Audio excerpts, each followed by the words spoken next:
Hey everyone, Trevor at Top Loaded Gaming. I'm joined by Jason at Overthink Gaming and Jeff at Smash JT. Welcome to the show, Jeff. Thanks for having me.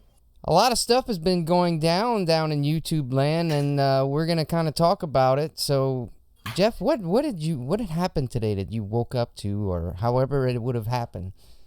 Well, I woke up and I was like, you know what? I don't really have much on the docket today. It's Super Bowl Sunday, and because I'll just chill, take the kids out. My wife's got to work today, and I was just loading up my computer and I was trying to progress to a screen to look at my analytics because it's Sunday. I don't know how much people might know about me, but I've kind of taken a back seat to YouTube as a priority, and I don't really look at analytics that much anymore.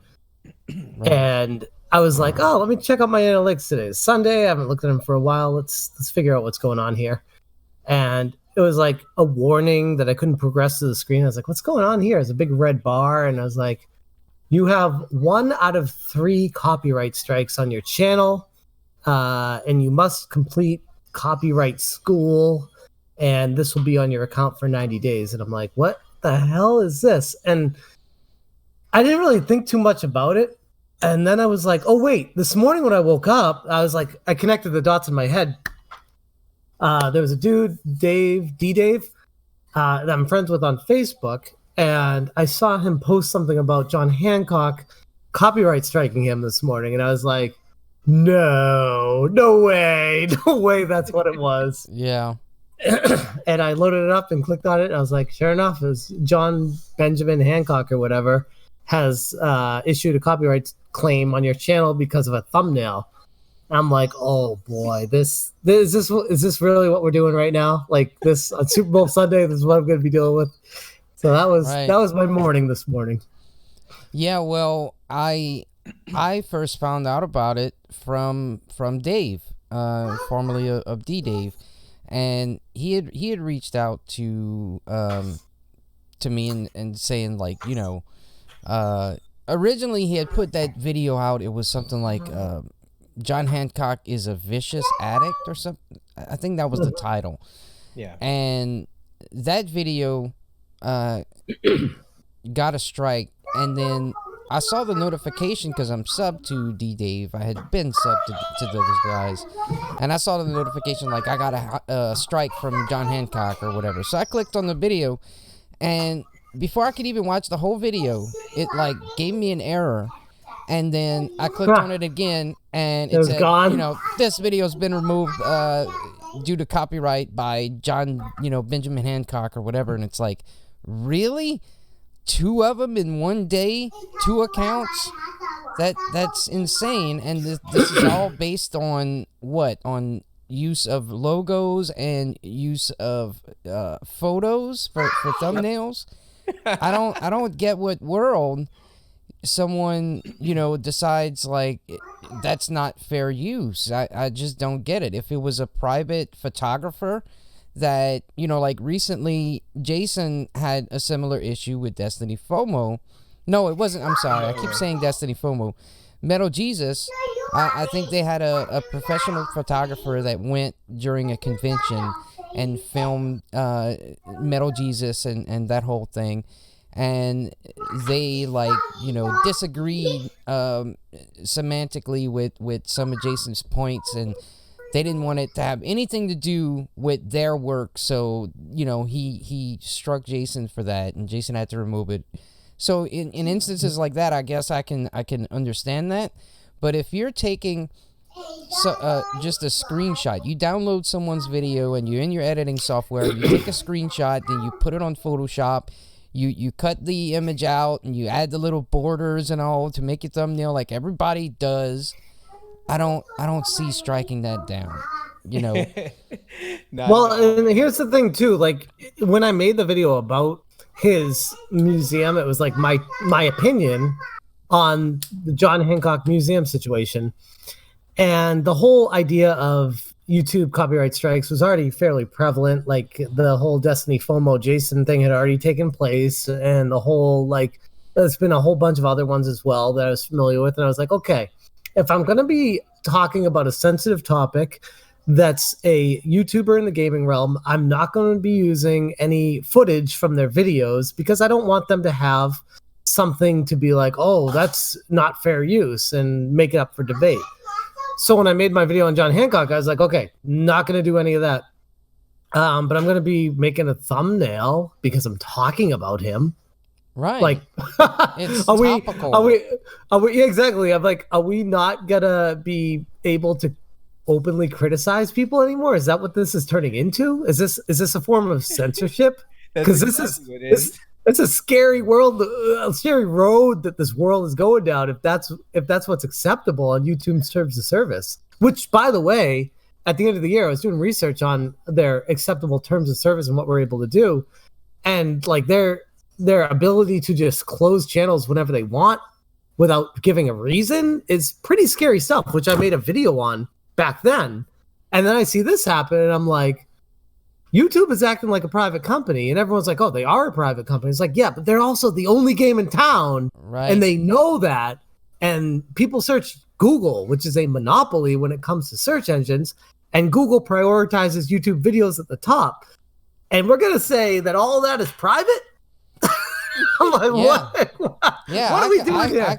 You can't have agree. both. You can't have both. You gotta pick one and run with it if you're Google. I completely agree. I mean, I made that video that, like, I don't think it's worth, going on another platform because, we're just going to end up in the same situation. So I completely agree with you. It's in a weird way, and this is definitely not to defend John by any means, but I do definitely still blame him, but I don't blame him as much as most people do, because I'm like, YouTube enables this. They allow this. For what? Why are people allowed to claim an image and a thumbnail and not have to require any kind of proof? The burden of proof is on the person they're accusing. Like, yeah. What?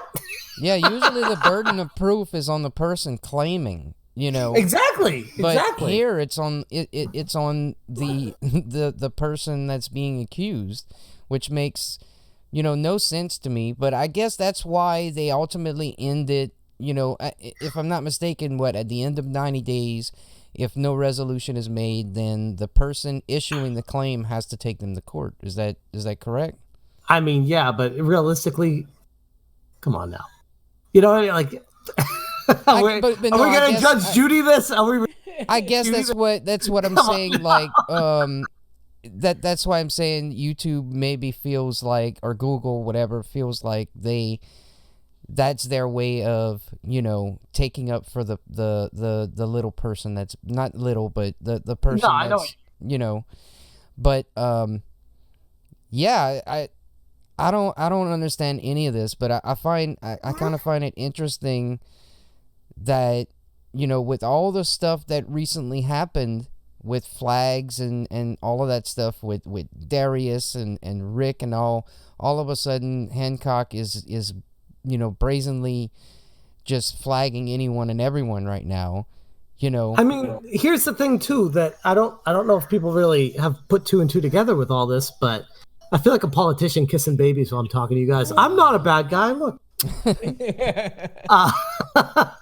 I don't think he's taken into account the ramifications of his actions. Like, this goes far beyond John Hancock. As much as Metal Jesus Rocks doesn't want to admit this is going to affect his crew. Like, one of his people, he's going to start getting trolls on Metal Jesus Rocks videos talking crap about Metal Jesus Rocks and John Hancock every time John Hancock shows up. I'm like, what are you doing, man? Like, what are you doing? This is just absolutely. Not smart. This not is smart. The Streisand effect. This is a perfect example of the Streisand effect. Perfect example. If he doesn't, if you don't want to call attention to something, then, you don't call attention to that thing, and that's precisely what he's doing. The plethora of videos that are going to come out because of this situation are... Was it worth it? Like, really? Right. He just with that in mind. He may think it's worth it now, but I really don't think he's going to feel that way in a week's time, and especially when some of these other people it starts to rub off on them, Mm-hmm. and they're like, man, it almost seems like I had told you earlier in a private message. It doesn't seem like John Hancock has any concern for his peers' reputation. When he does things, I think that all of the other people, like Metal Jesus, Reggie, and John, and Kinsey, and all those other people, they have their own mind. They have their own thoughts. They're independent, but come on, be real. People are going to lot them together and ridicule them based on John's actions. And that's not fair to them, because like I legitimately, genuinely like Metal Jesus Rocks Jason. He's a good dude. I like Radical Reggie. He's a good dude. John Riggs, really good dude. I've had such positive interactions with all of them. And you have something like this where I'm just like, I was calling a spade with giving my opinion on a situation with one of them, and he's throwing them all under the bus for it feels selfish. Like, these actions are just like, what are you doing? You're associated with a group, and yet you think for some reason that you've gotten this popularity and fame on your own, when you don't. You owe it all to Metal Jesus. All of it. Like, all of it. You think, I mean, come on now. You think John Hancock would be anywhere close to where he's at right now without Jason? Nah, not. I mean, honestly, let's be real here. No, and it's not to be mean, but no, not at all, not at all. But I mean, that's just kind of how YouTube works. If you're connected with people who are popular by association, if you're integrated enough with them, you will also be part of that clique and be popular. I think we all know that. It's kind of foolish to ignore that reality. Right. How many people have done that, especially in the gaming scene, the retro gaming scene?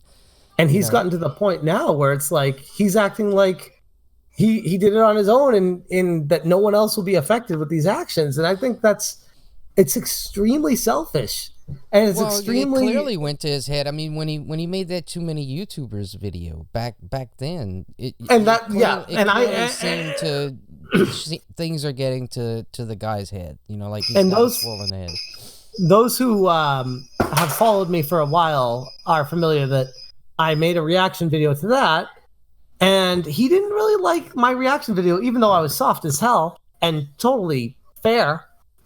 He didn't like it, so I reached out to him. Can you not do something that makes noise? Thanks, that'd be awesome. I reached out to him and we talked, and he was like, "Yeah, I'll come on your channel, or I'll make a video on my channel. We'll talk about it." And we had a really good talk in a video, and kind of hammered things out, and it was great. And then I thought we were cool, and we moved forward. Yeah, fast forward to today, and all of a sudden a strike. Yeah, and I feel like there's been a lot of pent up aggression that he didn't really let me know about, and that's he's just been holding on to since then. And then I made a video sharing my thoughts and opinion, as some unnamed sources will say, was extremely fair and unbiased and just very soft. Like, I wasn't rude, I wasn't aggressive, I didn't call him out. I was just like, this is why the community is concerned. These are some legitimate issues that people have with you. And he didn't like that for whatever reason, and decided to copyright strike my channel based off of a thumbnail image, because it's all YouTube would allow him to do, because I didn't use any footage of him. Yeah. Which is, people will say, "Oh, well, you used a thumbnail image of him, and he didn't like that." It's like, okay, well, I've also covered him before in the past and used thumbnail images of him, but because he didn't agree with this instance, it was okay to copyright strike my channel because I used an image of him? No, that's censorship. That right there is proof that he's censoring what he doesn't like to hear. Yeah.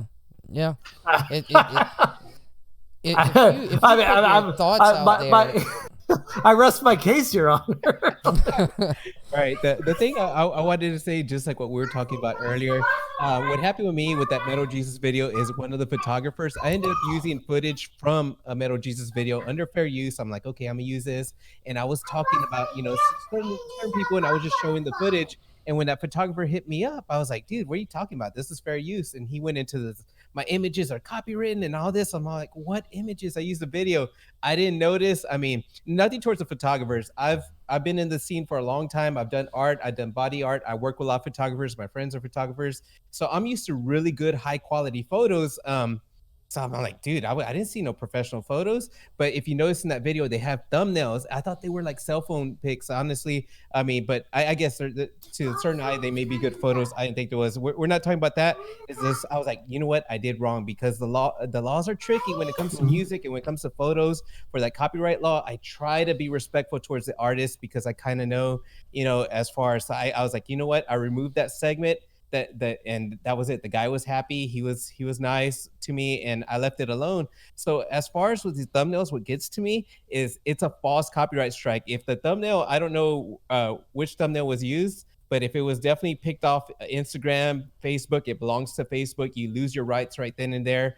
If it was picked off in a video that's under fair use, it's the same thing like showing a clip. I don't know where this dude thinks he can copyright a photo. Does he have real copyright with it? That's what I want to know. Is that photo copywritten? Well, as far as I know, when Metal Jesus put it in his videos and that guy gave him permission to do that, that's the difference. Yeah, the guy gave permission, and that's why I was wrong. That's why I took it out. I'm like, but no, are you talking about what I'm saying though is when that guy gave Metal Jesus permission to put it on a social media platform like YouTube, that rendered those videos, those pictures being able to be used. I mean, I'm no lawyer, but I mean, it seems like that's the case. If it's fair use for one person to use it in a video, we're moving into a whole new realm with all this of if it's legal or not, which, like I said, I'm definitely not qualified. I don't think anyone here is. Ironically, I don't think the law has been written enough to qualify anyone to be able to talk about this. Like this is like a Supreme Court type thing. The only precedent we really have is the H3H3. H3H3, which said you're allowed to do whatever you want. You're allowed to criticize. You can't just take someone's voice away or video down because you don't like what they say. And I was like, what's that past? I'm like, man, YouTube is going to change for the better. It's going to be free game. The world is open now. And literally YouTube locked down even more. And I'm like, what was the point of all that? If they prove that you're able to openly criticize and critique things, fair use, someone finally took it to court and get to that point. Why are we still back to square one all of a sudden? What's going on here?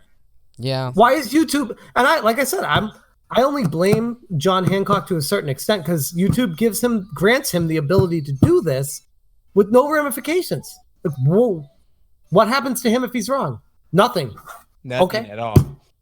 But what happens if he's right?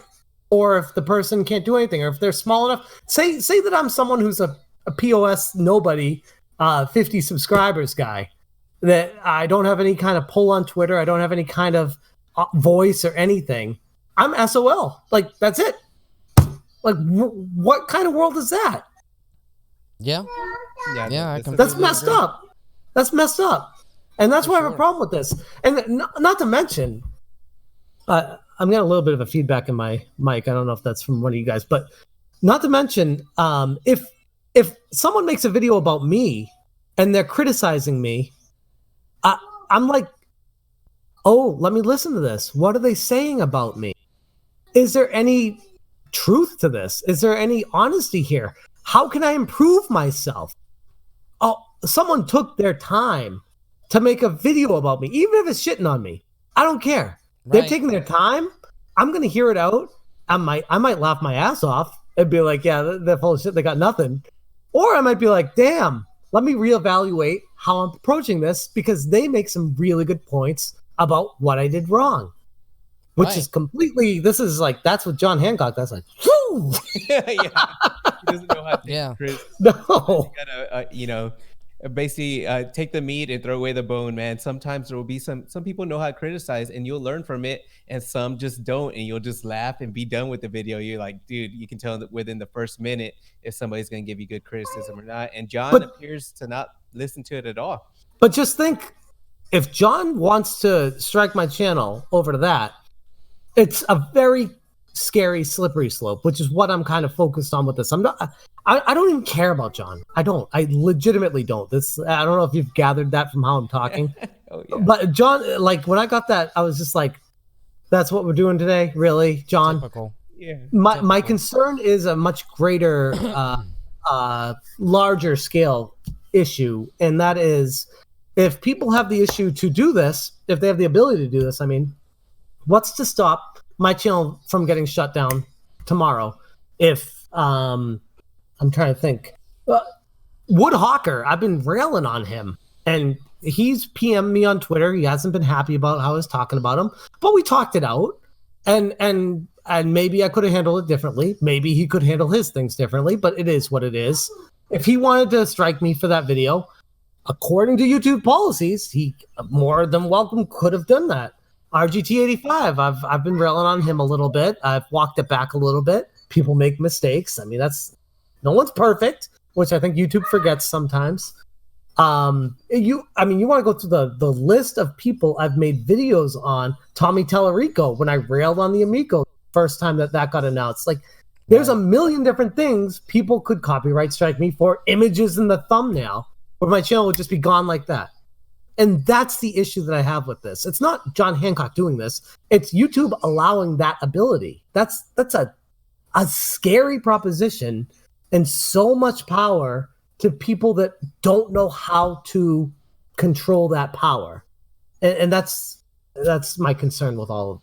Yeah. Right. The thing I thought was kind of Go ahead. go ahead. real quick. The thing that I thought was kind of weird was when I went through that imposter Radical Rick, I didn't get the strike. I got a straight email that said, "Hey, this copyright was infringement was made, but we found it under fair use."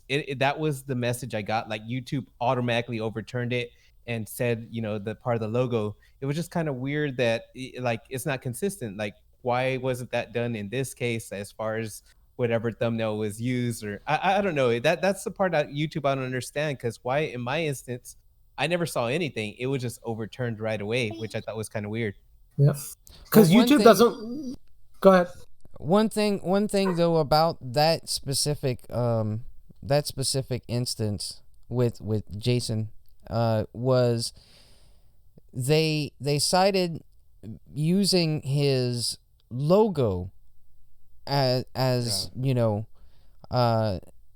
copyright, and as far as I know, logos fall under trademark.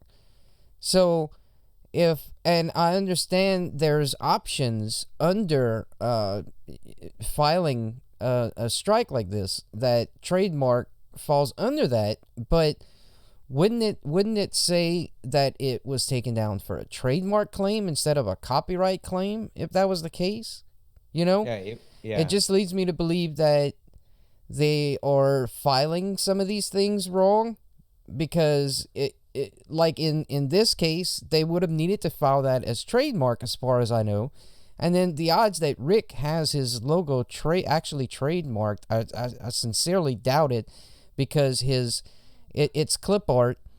It didn't really originate on Rick's channel, so I don't think he has any sort of case to be able to trademark his logo. But I think a larger point in all of this that I'm sort of looking at is I find there's a few examples of people on the platform that don't know how to just shrug things off. Let things slide off. You have quite a few examples of this happening. Boogie2988 recently admitted that the whole swatting, fake swatting thing. That he lied. Was that? He lied on purpose. Boogie was saying he lied. He gave into what Boogie did. He kind of gave into the people making criticism or talking shit. He was invested into them, like big time into that Reddit, reading over and over. Right. When you get infatuated with all that, I find you get in this negative mind frame. Like you have to get back at them. You have to get revenge. You have to discredit them. You have to respond to each and every little thing. It could be the dumbest thing that is not true. Most people out there don't believe it, but you still have to get that out there. Mundane Matt went on like a year's worth of flagging people and finally got caught on a live stream. They asked him to show his flag history, and he stalled for a half hour, and then he finally showed it, and there all the flags was, and he's like, well, I haven't been in the greatest place mentally for a few months or whatever. And by the way, real quick, let me interject. I've learned blaming depression is the best fallback ever for YouTubers, but go on. Oh yeah. Yeah, and it works every time, right? But so that happened with Monday Matt, the Boogie 2988 thing, and then like even if you want to go back to 8-Bit Eric, for example, the whole voice clip thing that happened a while back. Now I think even Eric himself would say, maybe he was paying a little too much attention to those guys, and now it seems like he's just gonna let everything slide off. So I think there are some serious things that are still going on that he has to kind of worry about. People have been trying to dox him and make some serious accusations towards him, but I think that when you seriously get infatuated with all of your critics, you are capable of some things that you weren't necessarily capable of beforehand. And I bring that up because certainly there are going to be a lot of people with the Rick stuff, the framing of Overthink Gaming, the framing of Eric. Now that John's just coming out striking people left and right, there are certainly going to be people that are going to try and make the connection that John was behind all of that. And, maybe it's just bad timing. I don't know. But again, on Jason's email that he got, the person spelled lightning bolt as lighting bolt. I don't even know. Bolt. B-U-L-T. B-U-L-T. And if you look at John Hancock, if you've ever talked to him over DMs, his comments, everything, he makes a lot of mistakes on comments. Now, am I saying the dude was behind everything? I'm not saying that, but he does make a lot of errors like that, and it I don't want to insinuate anything, but it certainly is an theory. Yeah, that's all I'll say about it.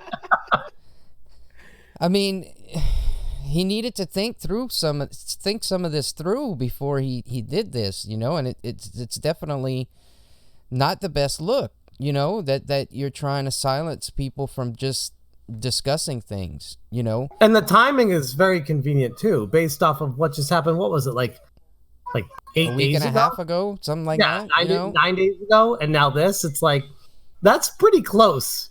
Right. That's pretty close. Right. So I still need to gather a few things, but the first thing that really happened, as far as I know, before I started looking into the whole 8-Bit Eric and Darius thing, the first actual thing to happen was a Morals channel went down. And who does a Moral actually cover? Whoa. Mostly? That's interesting. He covers John Hancock. All right. Yeah, now, and his name. Look at the name. Right. So his channel it went down like Christmas Eve or Christmas night.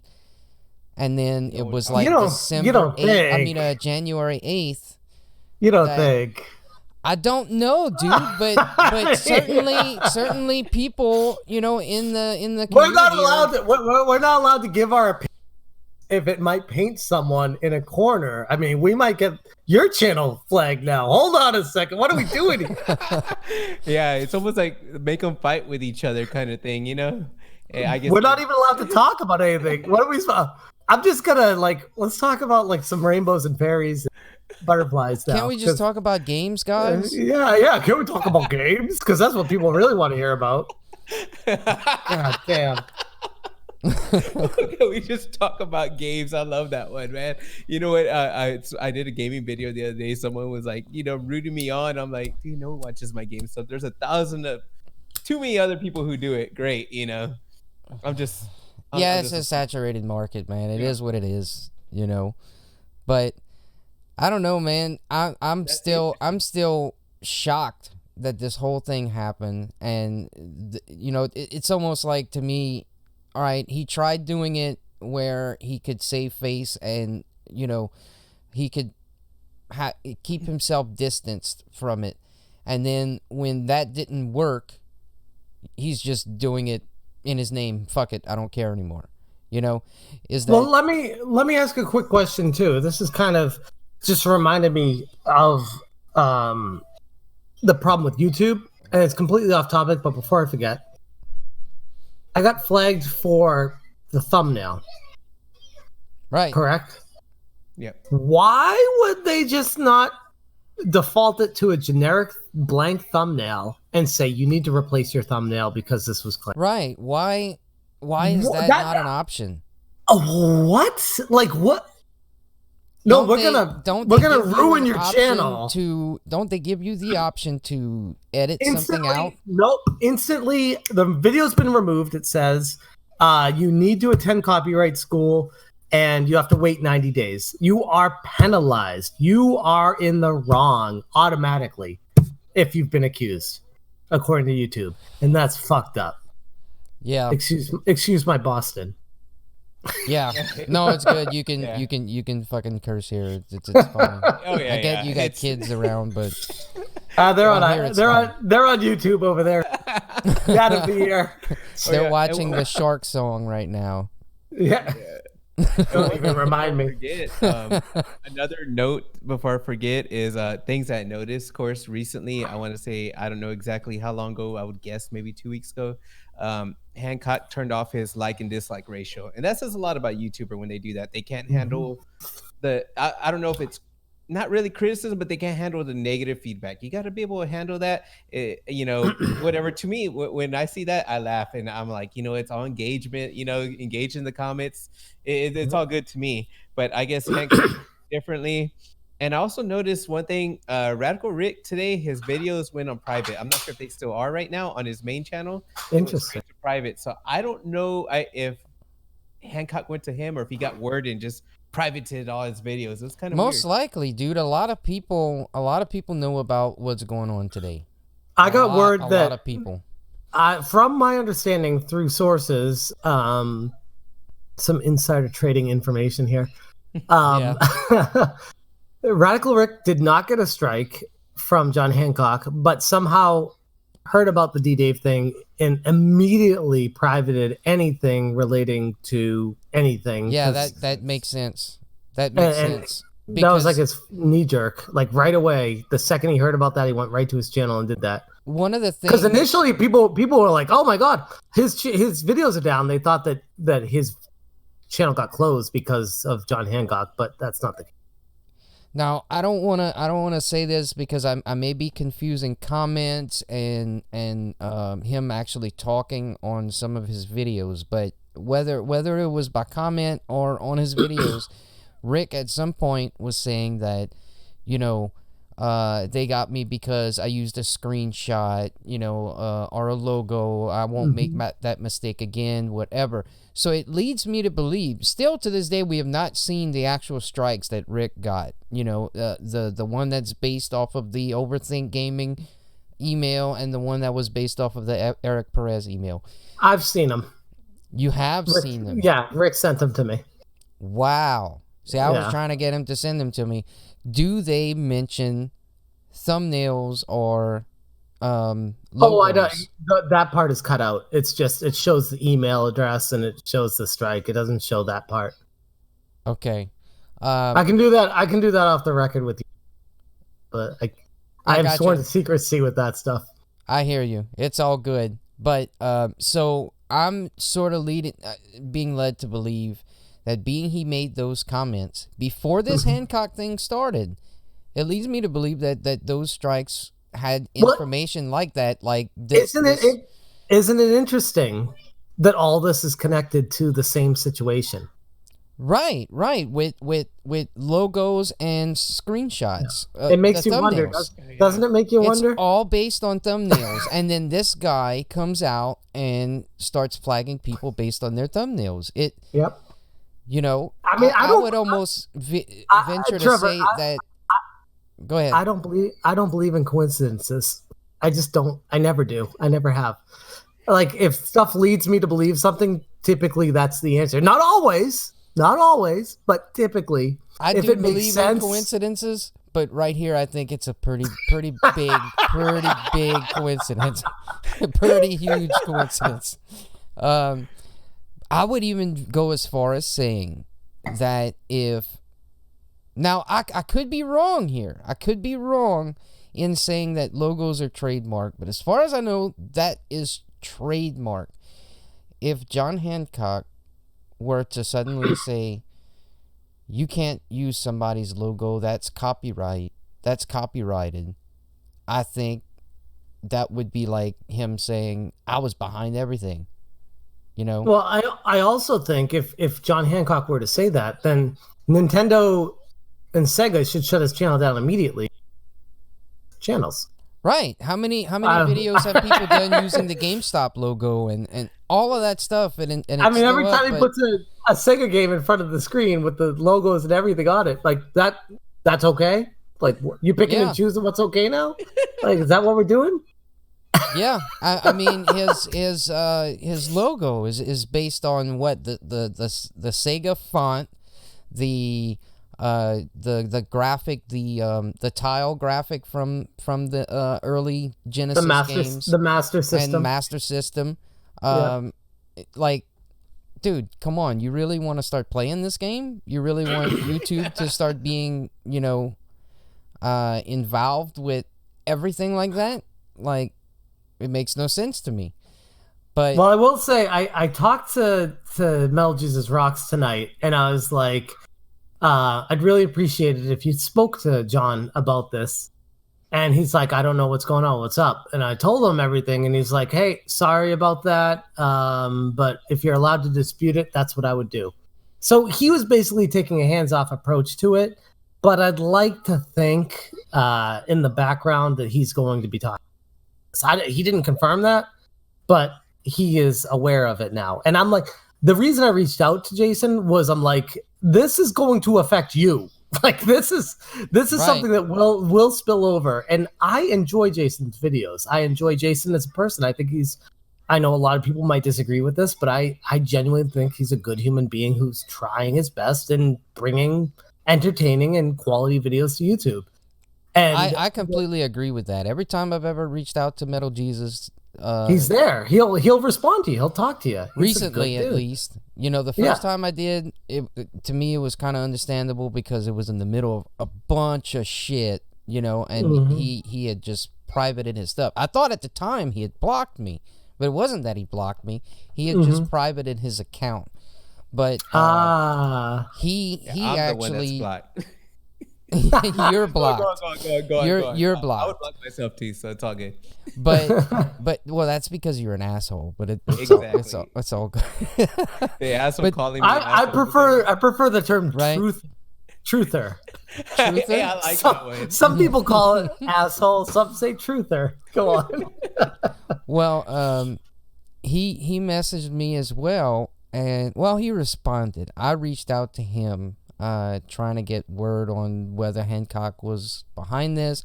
I was kind of trying to tip him off because at first, when I first found out Dave, got struck, I immediately thought it's going to be, John Hancock Incorporated at gmail.com.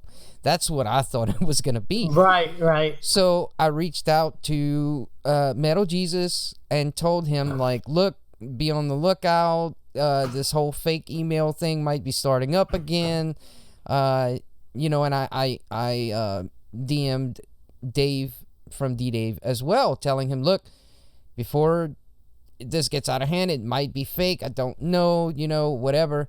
And then we found out that, I found out from someone kind of close to the situation that, yeah, John Hancock just completely admitted it and was like, yeah, fucking A, I fucking struck this dude. So I like a drunk sailor. Like, you did? Like, you're admitting to this? Yeah, because usually, like, people won't admit to it. Like, look at what happened with Mundane Matt. They had to, like, trap him live on air. And this dude's just like, yeah, I don't give a shit. Just Like- a swinging dick around. Like, yep, that's what I This did. is no. This is John Hancock, right? Fuck you. Fuck you. Fuck you. You're cool. Fuck you. Fuck you. There you go. That's John Hancock. Pretty much. And YouTube is like, who do I fire? Like, what? Yeah. The thing I do, if you're gonna do the fuck yous and you don't want your channel to be, hit or in danger. What's the best way to practice? Right. Well, I mean, first off, like, I don't know. I'm going too far. No, but seriously though, like, where are the boundaries? Yeah. There are no boundaries with YouTube until there are boundaries with YouTube. And I like to think that I'm staying within that invisible box that they've created. I'm not fucking walking through a forest with people hanging behind me. You know what I mean? Yeah. I'm just talking. Right. Oh, That's the thing. that's too. not okay anymore? Like, what? That's I the don't thing get too. Like we can talk about all these different channels that like base their entire channel on one person or whatever. I think that's kind of obsessive behavior. I don't think it's kind of healthy to do. That's definitely not healthy. But that's not what me or Jason or you do.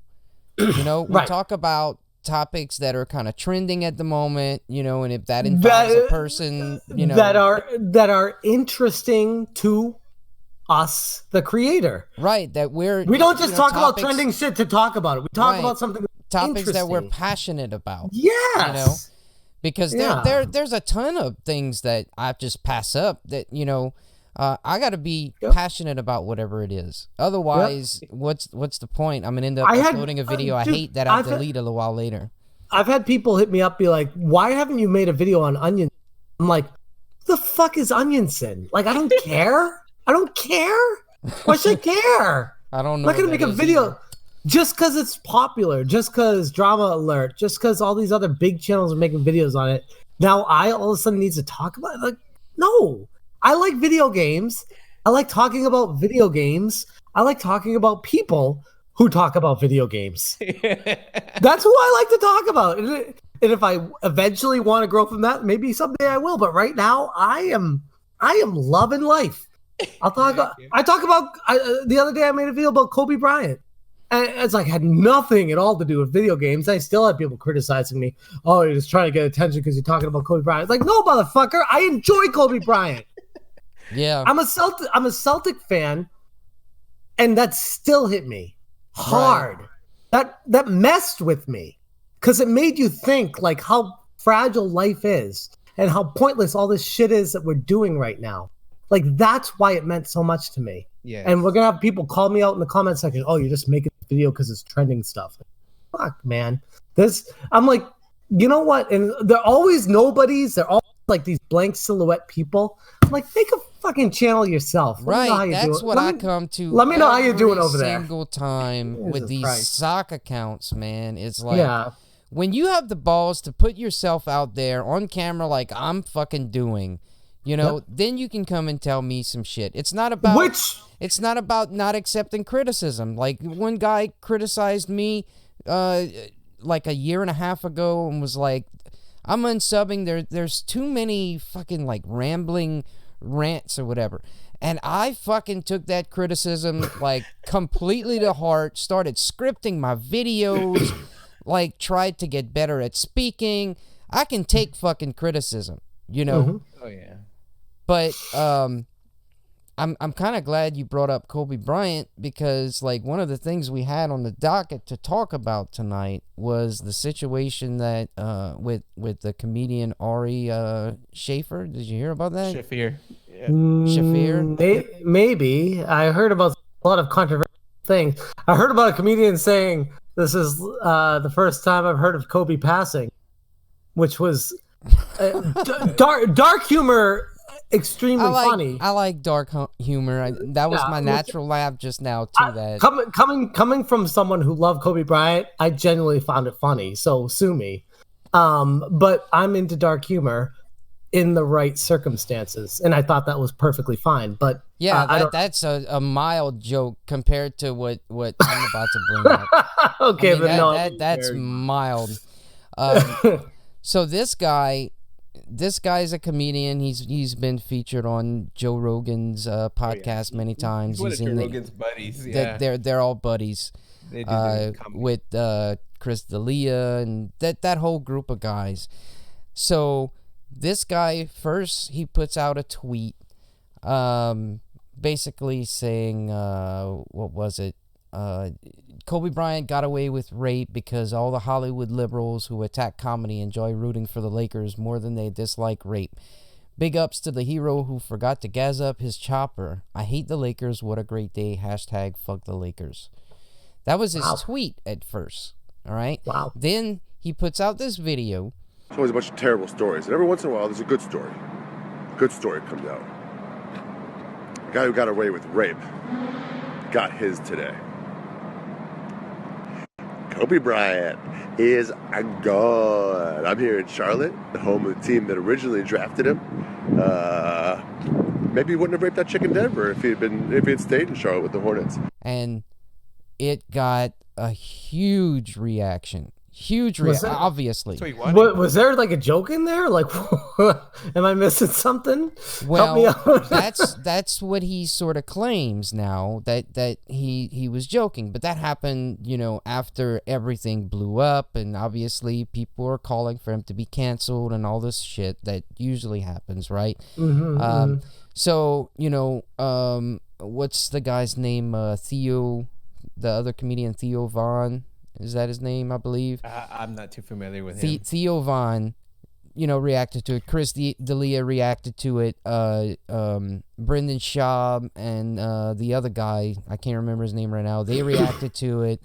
Joe Rogan seems to be not touching it at all, right? But everybody's up in arms over it. You got rappers saying they're going to drive up on the dude, and they have fans of the Lakers, announcing his stand-up dates if you want to go and beat this dude's ass and all of this stuff. And after everybody blows up, he ends up saying that he does this. He likes tearing down gods. The people that follow him for tweets like this. And I actually found more evidence of it when Anthony Bourdain died. He actually tweeted something as well. Anthony Bourdain died? I didn't even know that. Well, he killed himself. Oh, damn. You know what? This dude is worse than J Station. That's what I got to say, man. I'm not a big Ari Shaffir fan. I never have been. I mean, I do listen to the podcast with Joe. He's very interesting. But there's a thing, dude. Kobe was something special. He was not your normal person. He was a hero, a legend. His abilities will never be matched. I mean, they're very few that come. I mean, everyone looks at Michael, LeBron, and Kobe. Like, there's very few. And the tragedy, and it included other people, including his daughter. Like, come on, man. There's a time to try to be, get riled up, try to go and be an asshole, and this isn't the time, man. I don't know. That's the way I see it. Like, I understand he's a comedian, but this isn't comedy, man. It's just trying to piss people off on purpose, to get the attention towards you. Yeah, it seems edgy for the sake of being edgy. That's what it seems like to me. Let me ask you guys a question, which is quite polarizing. This in the age of social media that we live in right now. These people gain a following based off of being aggressive's not the right word, but just polarizing and saying things that they're just like very stark contrast to the social norms. It's very strange to me that people give them the time of day, and it kind of goes back to the onion thing, where people are telling me to cover it. I'm like, here's why I don't cover it, because I don't give a shit about whoever this no-name dude is that's super popular. Like, I don't give him the time of day, because if he's being crazy talking about his girlfriend, talking to him with an Ouija board, she's dead and she hung herself. I don't care. I don't know anything about this. I thought that was the J Station guy. Or J Station. Here's the thing. I don't know. I don't know. I don't Okay, know. all That's right. another one. He's Yeah, Jason. I can't stand that guy. Don't want to talk. My point being, there's proof that I'm not researching it because I don't Right. know who it is. Exactly. Yep. But I've yep. seen these things they show up on my feed, and YouTube, the algorithm just shoves them down your throat like a hooker. Here's the thing with it though. If you don't give it any credence, if you don't care about it, it will just go away. But so many people are like, trending topic, let me talk about it, give it credence, even though it's bullshit, even though it's absolutely stupid. I'm going to make a video on this. People are going to watch it because it's trending. And that is a self-fulfilling prophecy for giving credence to someone who belongs in a straitjacket in a mental hospital. Yeah. Well, I kind of wanted to discuss the Kobe Bryant thing because I'm rock band mic drop. Oh my god! Oh shit! I didn't expect that. rock band mic drop. Rock band mic drop. Hashtag. So the reason I wanted to talk about it, I've always been big into comedy. George Carlin, Matt and Trey that do South Park. I've always been big into comedy, and some of the smartest people in the world are the funniest comedians out there. But go on, yeah. Right. And I've always firmly believed the way Matt and Trey put their stuff out there that it's either all okay or none of it is okay. Yes. Right. So, but the thing is, with this guy, was it a joke or not? He comes out afterwards saying it's a joke, right? And I found 2 instances, okay, where the guy is, here's what he said about Tom Petty. Tom Petty had a horrible voice. He sounded like Bob Dylan fucked a corpse. So happy God spent his entire Yom Kippur plotting to kill him. Not sure what that... That's a Jewish holiday, I'm assuming. I really don't know, to be honest with you. So that was Tom Petty, when Tom Petty died. And then with Anthony Bourdain, he said, Anthony Bourdain killed himself because Roseanne was his favorite show. I hope you're all happy.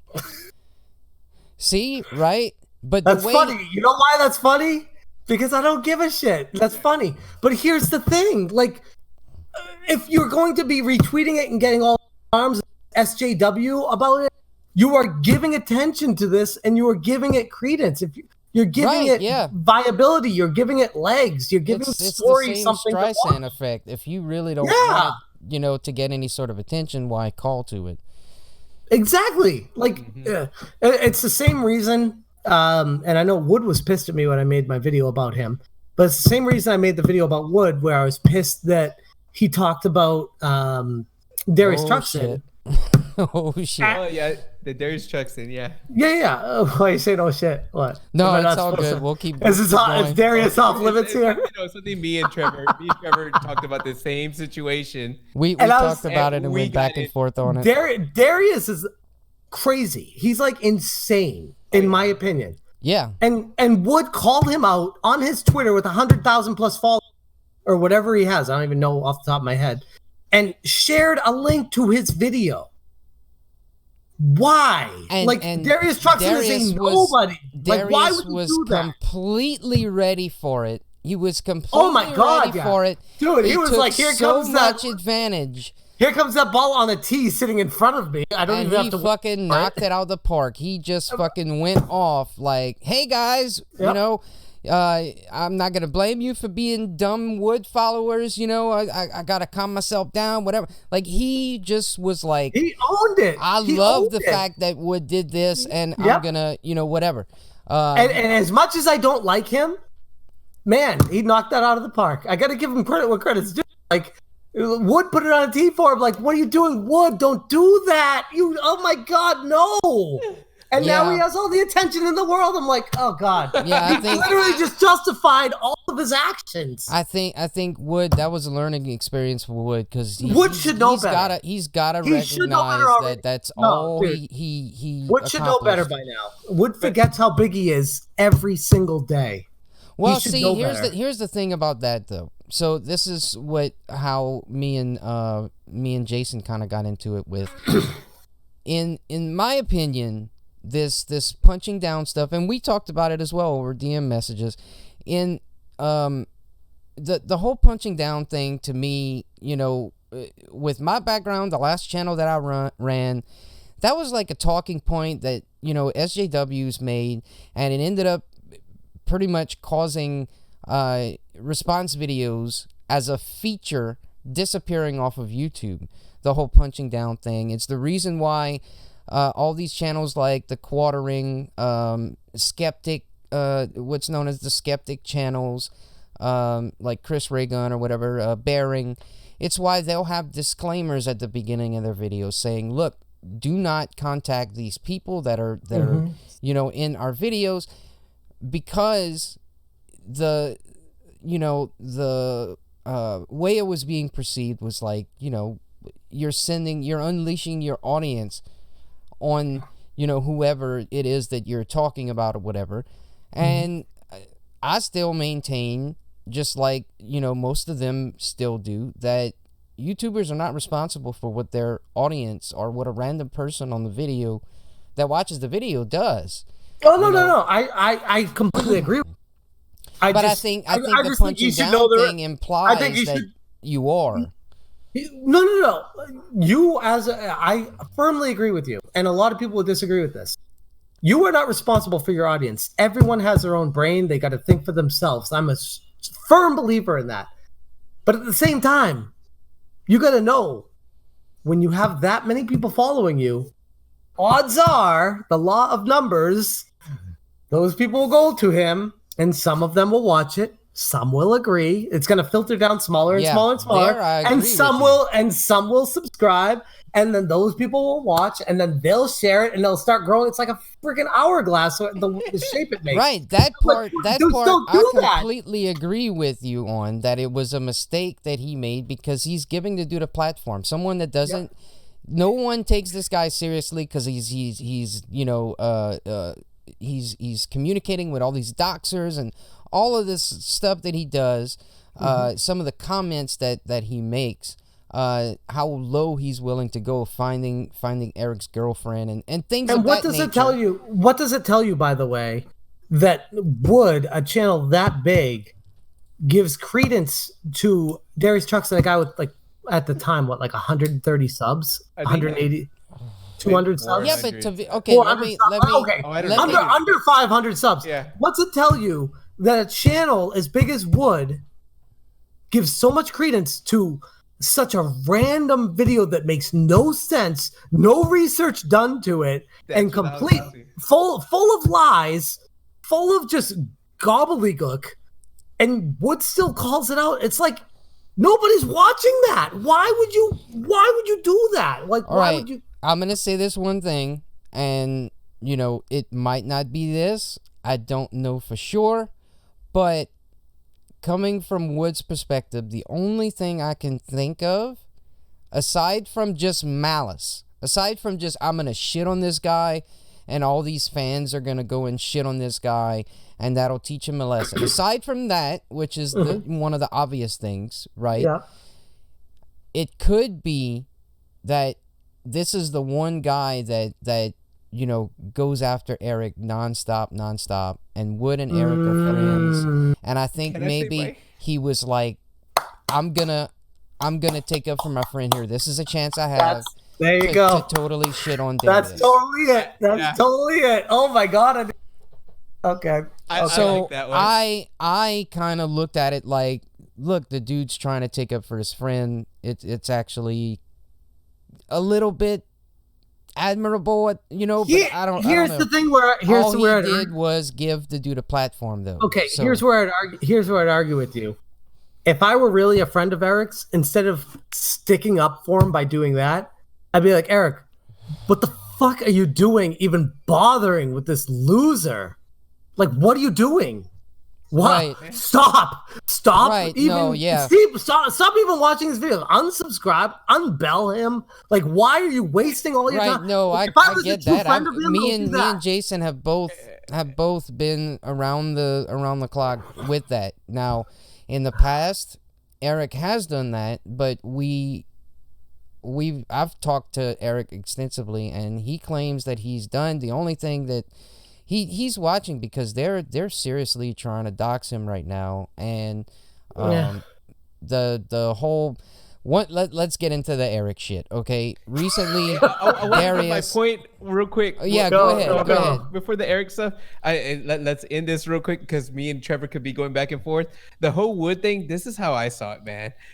When he put that tweet towards Darius, I was like, oh man, what the fuck? To me, I saw it as a pussy move, man, because would he have done the same if somebody would have gave legitimate criticism? Because there's legitimate criticism around the whole Like, I don't know, my video. Exactly. I mean, dude, the whole thing, it's the yearly. I guess it's gonna become a yearly thing, and this time it's gonna be 24 hours. There's so much criticism. Why would he have still put the link like, oh, someone Ray made a video by it? No, he did it purposely on Darius because what we just all agreed It's the an way easy Darius target. was. Very easy Yeah. target. And- That's a and great point. And that's what I saw as wrong. And I was just kind of like, that's fucked up, man. Like Yep. whatever. And then me and Trevor just disagree because, but whatever. I don't want to get into that because me and Trevor probably, I think we agree more that we probably understand each other now. I but- love the different perspectives, and I think Yeah. everyone's a little bit right. Yeah, there's merit. There's merit There's in merit everything everywhere. because it's nuanced, But Yep. Yeah. so getting into the Eric stuff, right? So Darius recently made this video, and he ends up saying some very key things in the video. 8-Bit Eric is back, folks. He's back. He's terrible. He's into kitty porn. We already know that. He's gonna be in shit for that pretty soon. Like, Eric shouldn't have had that kitty porn, right? And that was privileged information. That was absolutely privileged information. Eric, when all this stuff was happening, got spammed child porn to his email.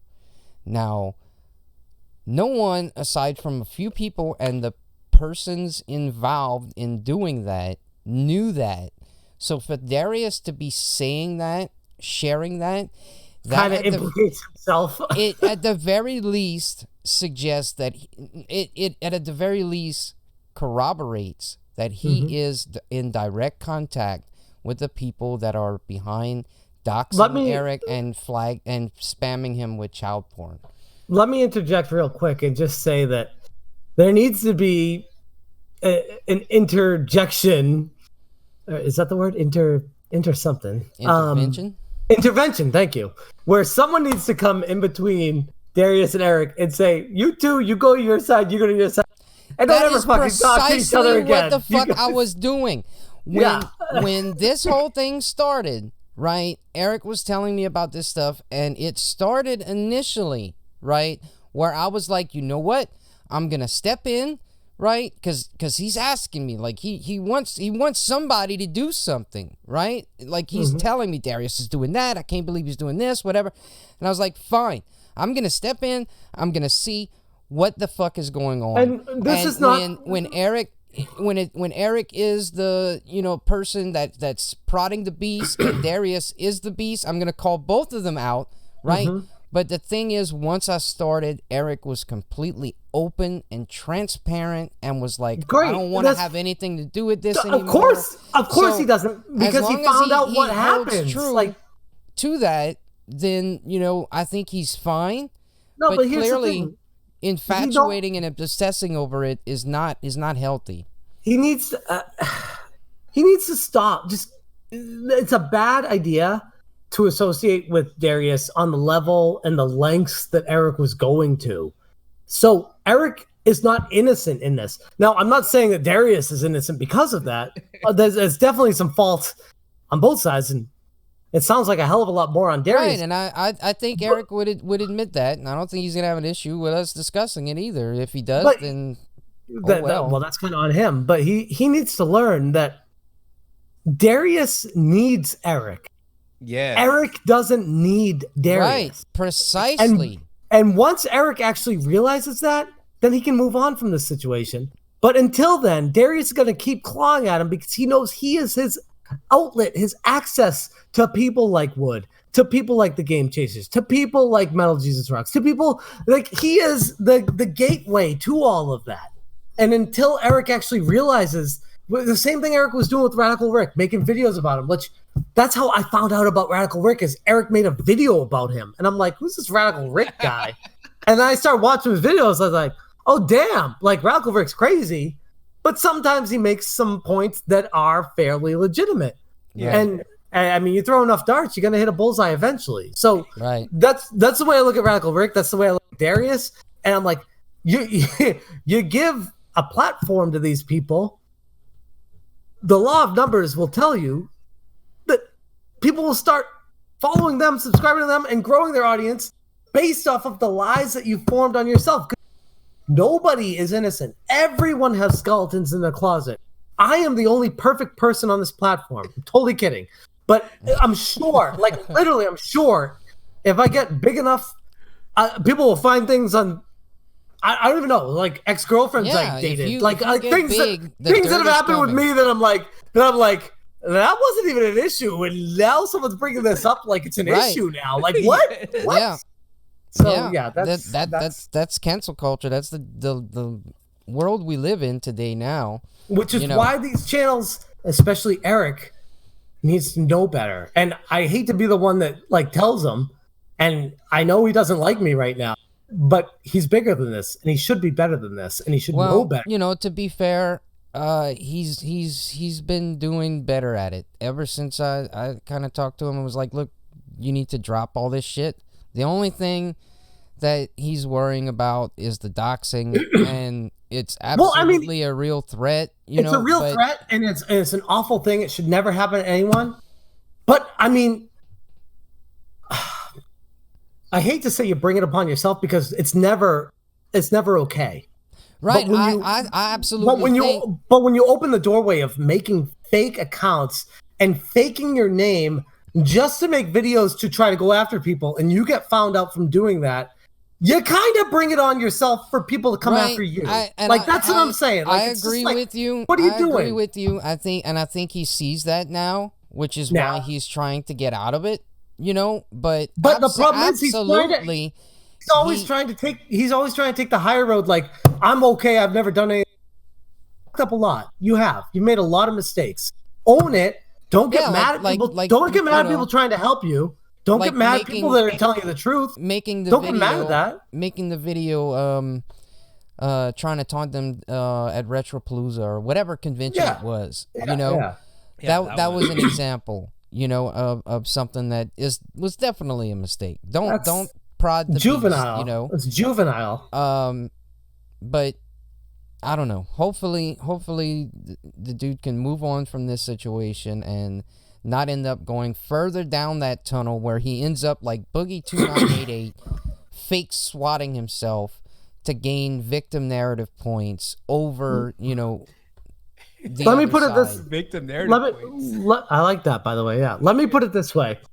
I just refreshed my YouTube home screen. 2 of the videos on it out of the 8. 8 Bay Eric, I'm back. 1.9 thousand views 20 hours ago. 3 videos over from that.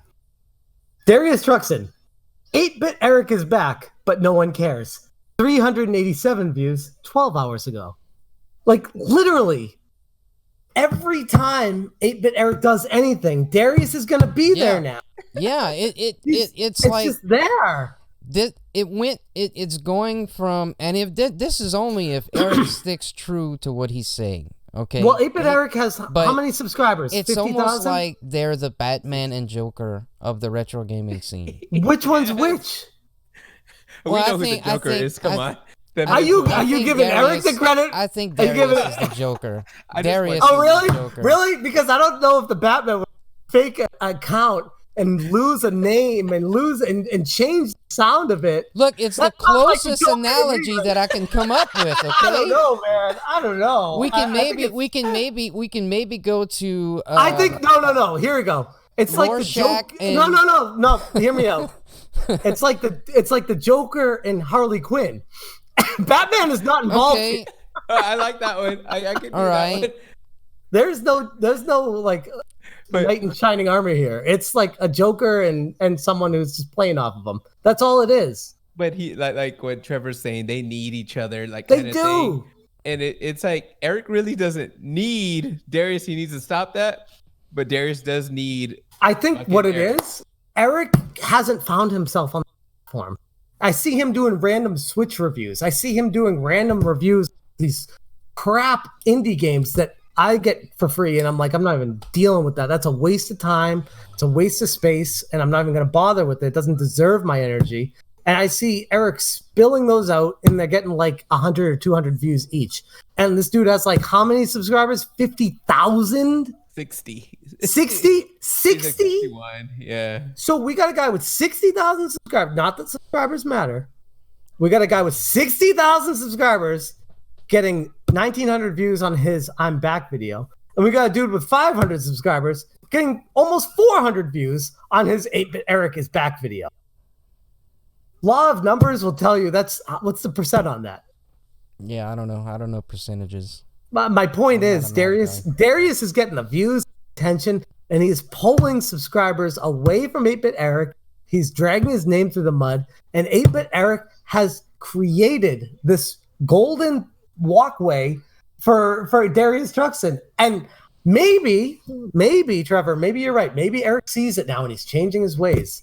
But I'm one of those, I've seen him falter so many times that I need to see it for myself to believe it. Don't get me wrong, dude. I've told him repeatedly, look, you're heading down this path where you're gonna end up being a mundane Matt. You're heading, because to me, if you obsess and infatuate over all of the things being said about you instead of just letting it slide off, that's what you're headed for. It's going to drive you insane. What do you think you're going to do when you go insane? Like, some of these people are commenting on my channel since the whole Rick thing. When I was younger, I got in a bike accident, right? And so what happened was, it was me and two other people on bikes, and I wrecked, and I was on the concrete, like this, and laying down, and the guy's bike flipped over.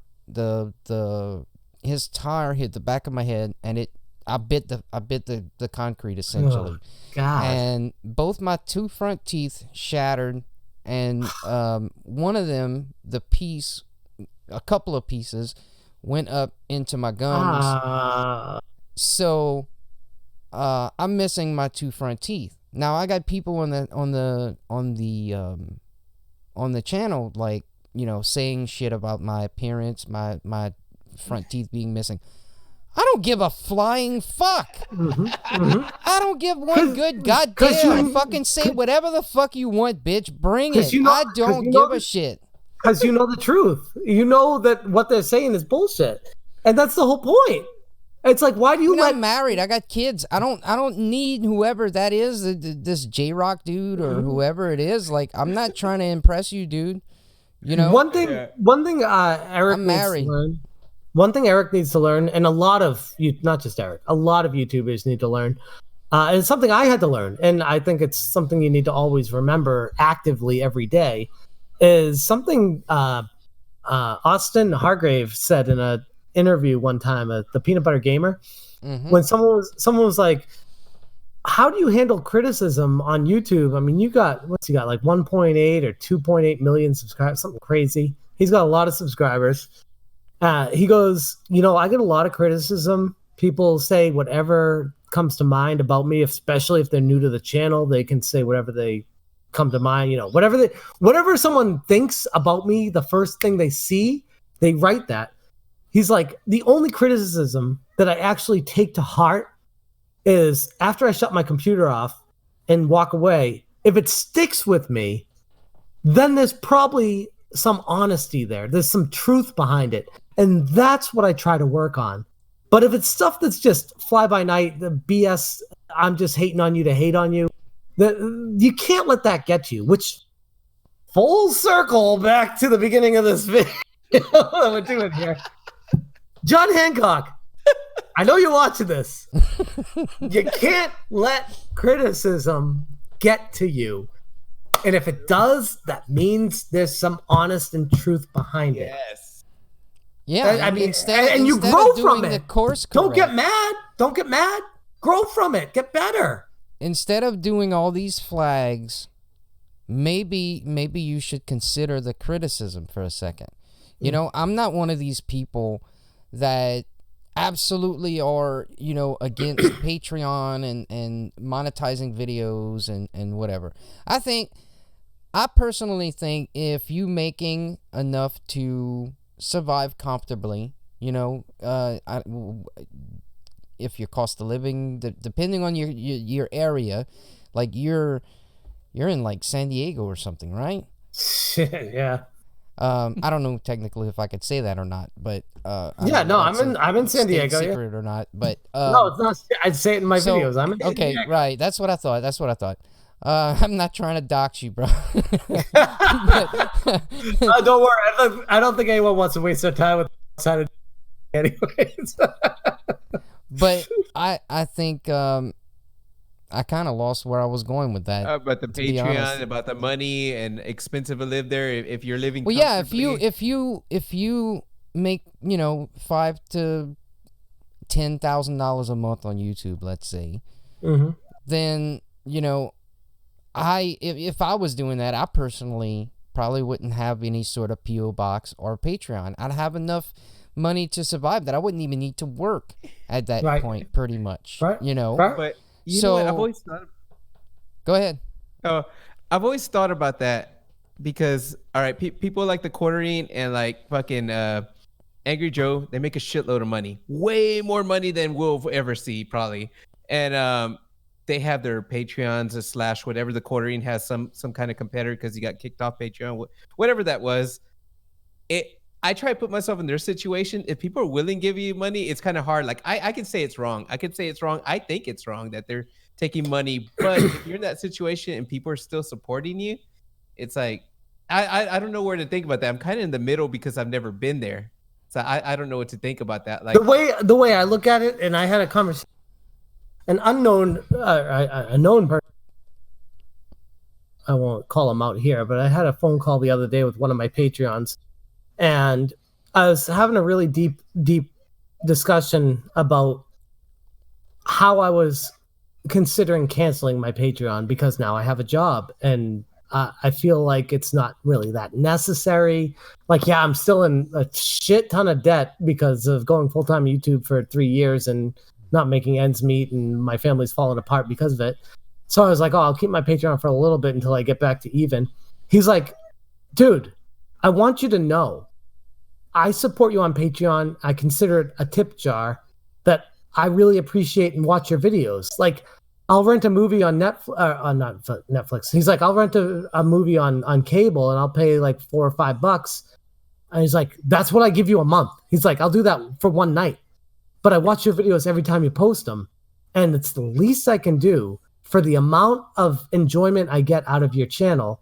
I'm so thankful for it. And it's I want to get back to you. And I would be upset if you got rid of your Patreon. I'm like, okay, that's definitely a different perspective than I was thinking because I may not need it. He's like, I don't care if you need it or not. It's allowing your viewers the opportunity to give back. And yes, I get the Angry Joes and I mean, the bigger you get, the more money it is, the Philip DeFrancos and the teams behind them and all that stuff. But I've gotten to the point where I'm like, you know what? As long as you're not scamming people with their money, like saying you're going to do something with it and you don't. Like for me, I'm just saying, I'll take your money if you want to give it to me.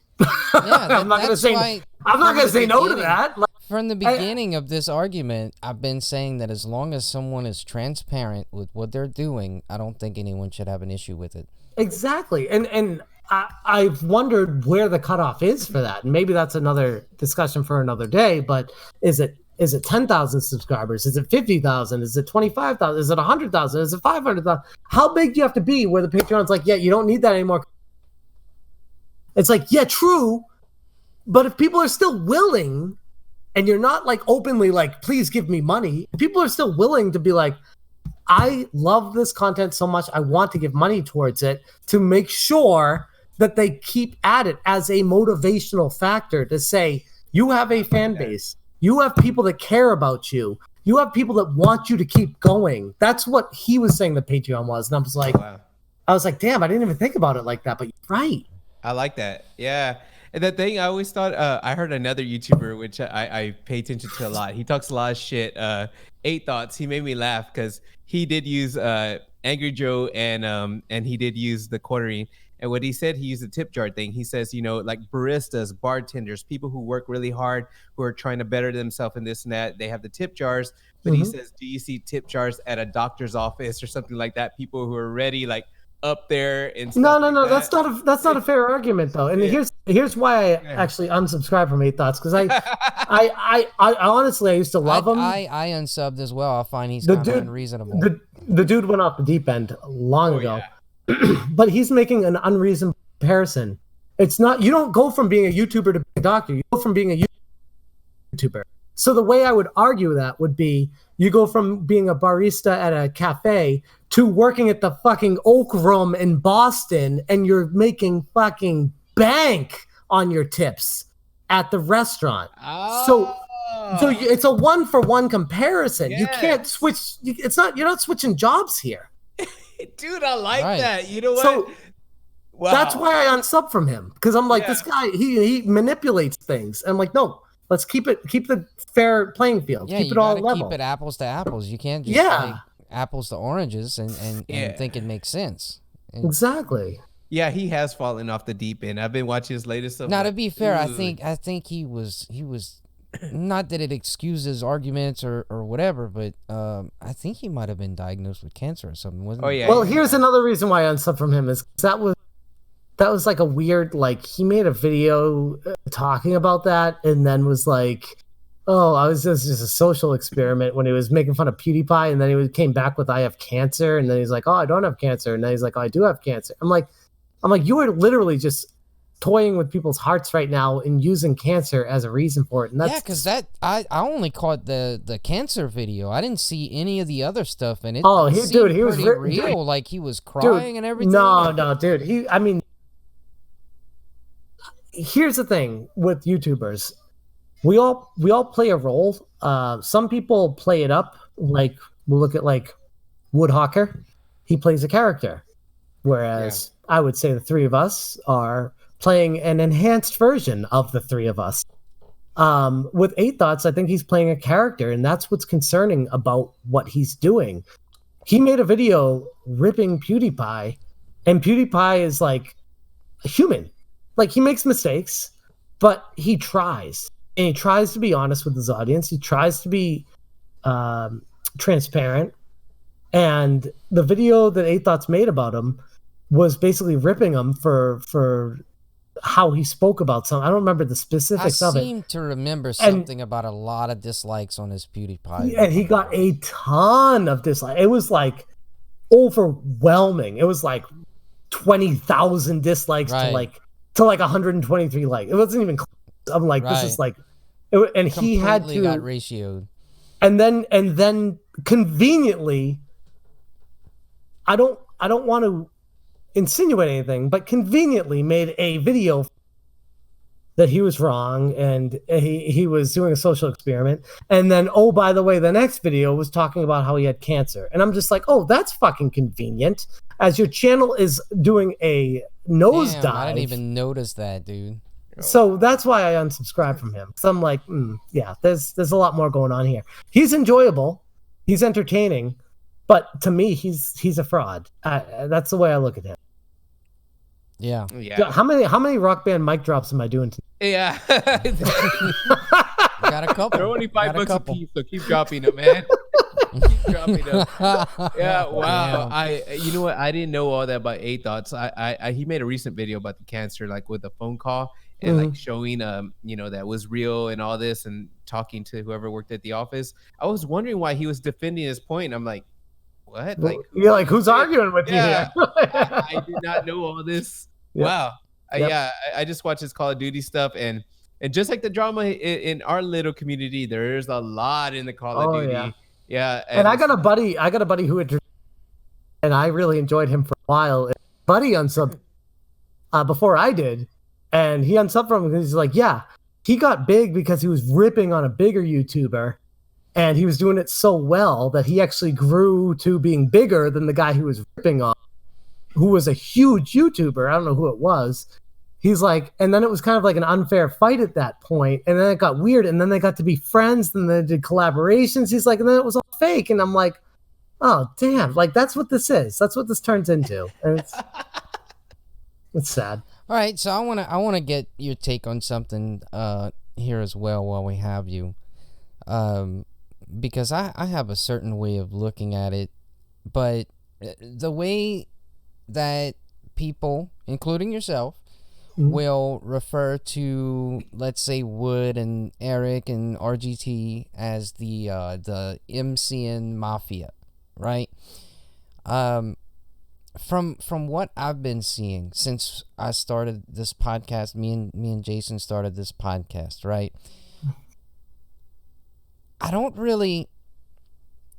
Yes, the MCN themselves, the company, could, act like, the Gestapo and go after someone or whatever, and like you had raised the question in your video about getting exclusive deals and stuff like that, but more towards like a commentary channel, you have to try and be impartial as possible. Like if Jason did something wrong, I'd have to call him out for that because it would make me hypocritical if I didn't, whatever. That's sort of the angle I guess I'm talking about when these guys are not commentary channels. So the fact that they look at the world which guys, because Screenwave's huge, so you're just naming a segment of them. Like Screenwave extends to Cinemassacre, it extends to Pat the NES Punk, who is kind of a commentary. It extends, I mean, the branches of Screenwave. You think of a big channel that deals with retro gaming, they are in Screenwave or they are independent but part of the Metal Jesus Rocks group. There's no in between. Even right. Tipster Okay. used to So be let's Screenwave. say. What's let's that? say- Wait, hold on. Hold on. What's that, Jason? Tipster used to be Screenwave. He got out of it when he was doing commentary. Yeah, I had a talk with Tipster today, actually privately about that. He told me quite a bit that confirmed a lot of my suspicions, but that is also off the record stuff. So but here's the point though: if you're in one of these groups, do you not make a video on someone? Like, okay, let's say for Pat, when is Metal Jesus Screenwave? No, Metal Jesus is independent. All right, well, let's imagine for a second that he would be Screenwave. Now, you're Pat, you're talking about trending topics on your podcast, and the whole thing with Metal Jesus and Joel goes down. Now, he decides, I'm not going to talk about that, because Metal Jesus is my friend or whatever. Like, I don't really look at that as like being hypocritical or whatever, because I don't even find it surprising because they're supposed to be friends. Like, and really who I'm speaking to is Eric, Wood, and RGT.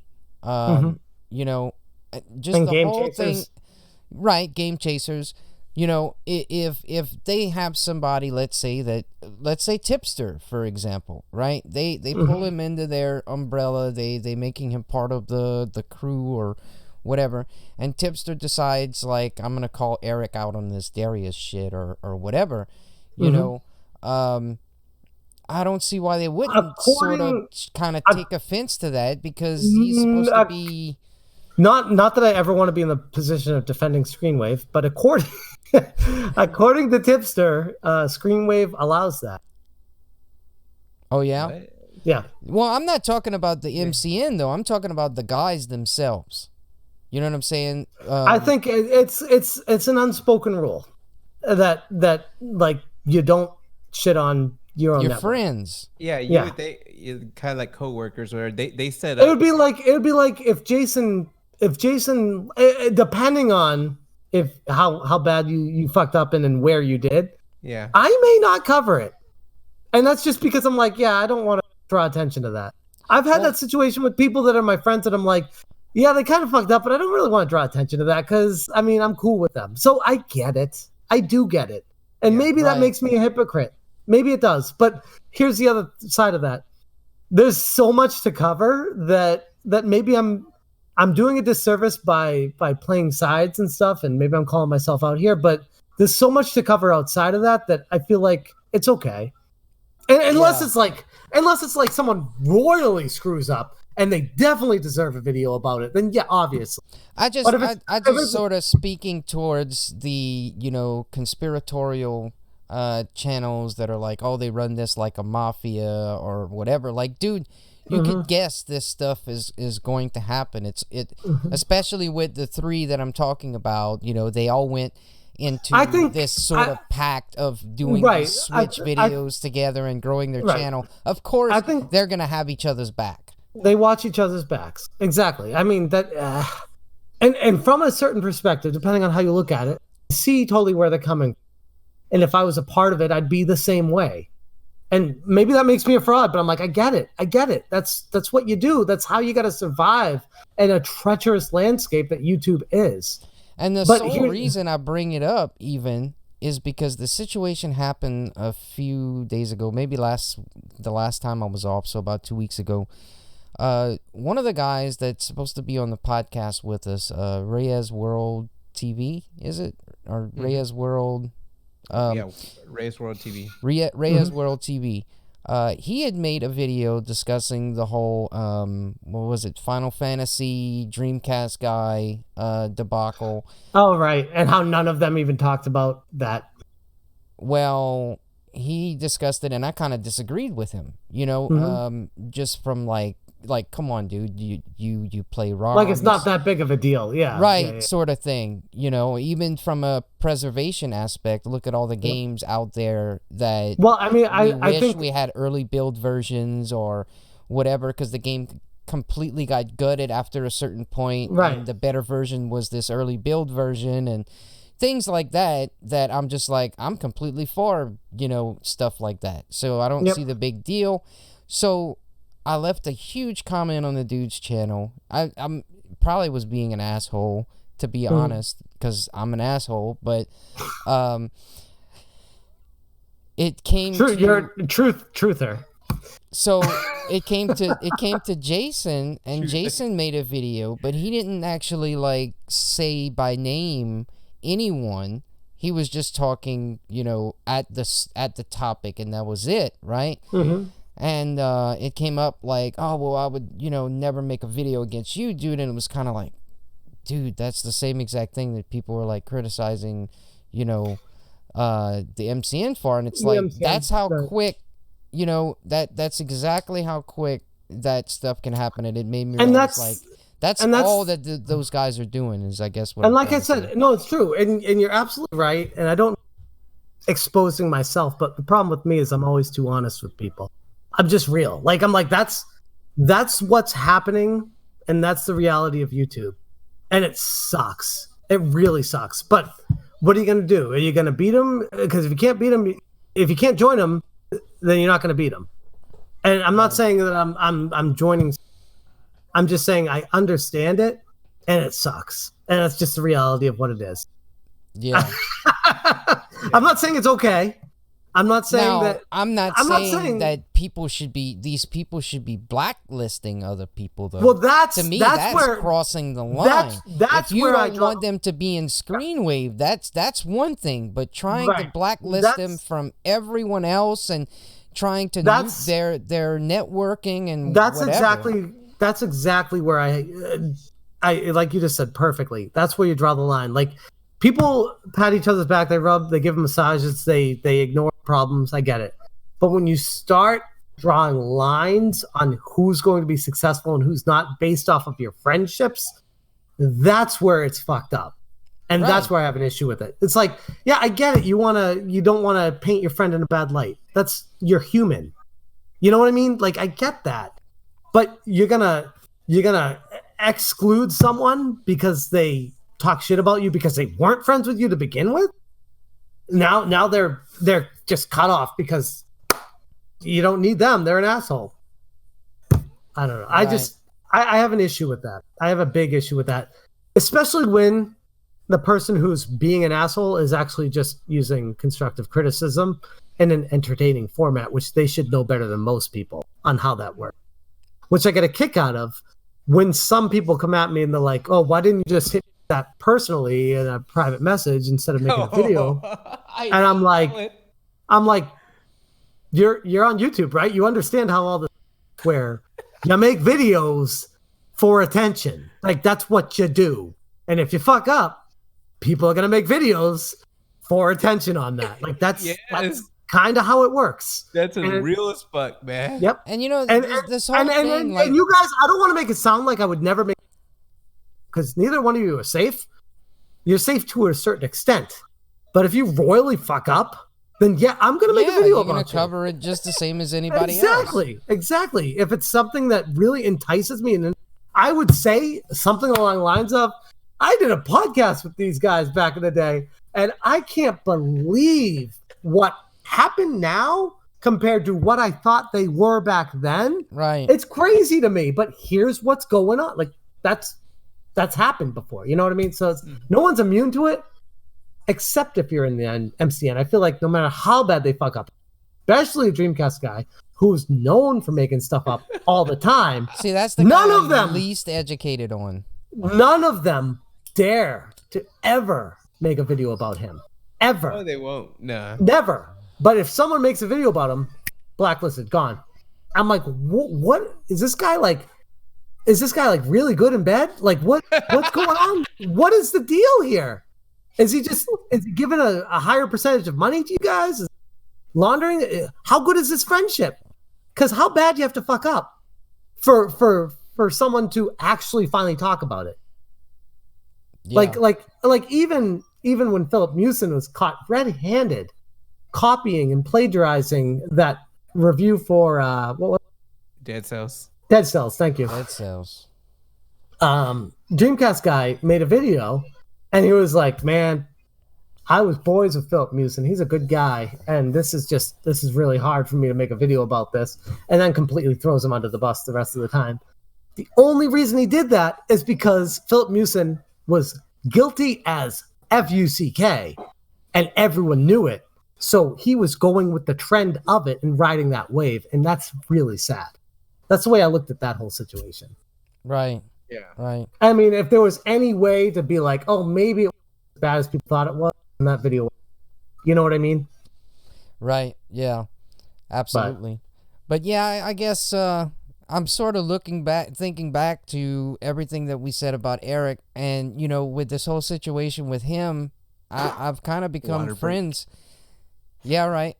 I'm kind of become friends with the guy, you know, and it's like, you know, I'm not saying all this stuff to, you know, attack the guy.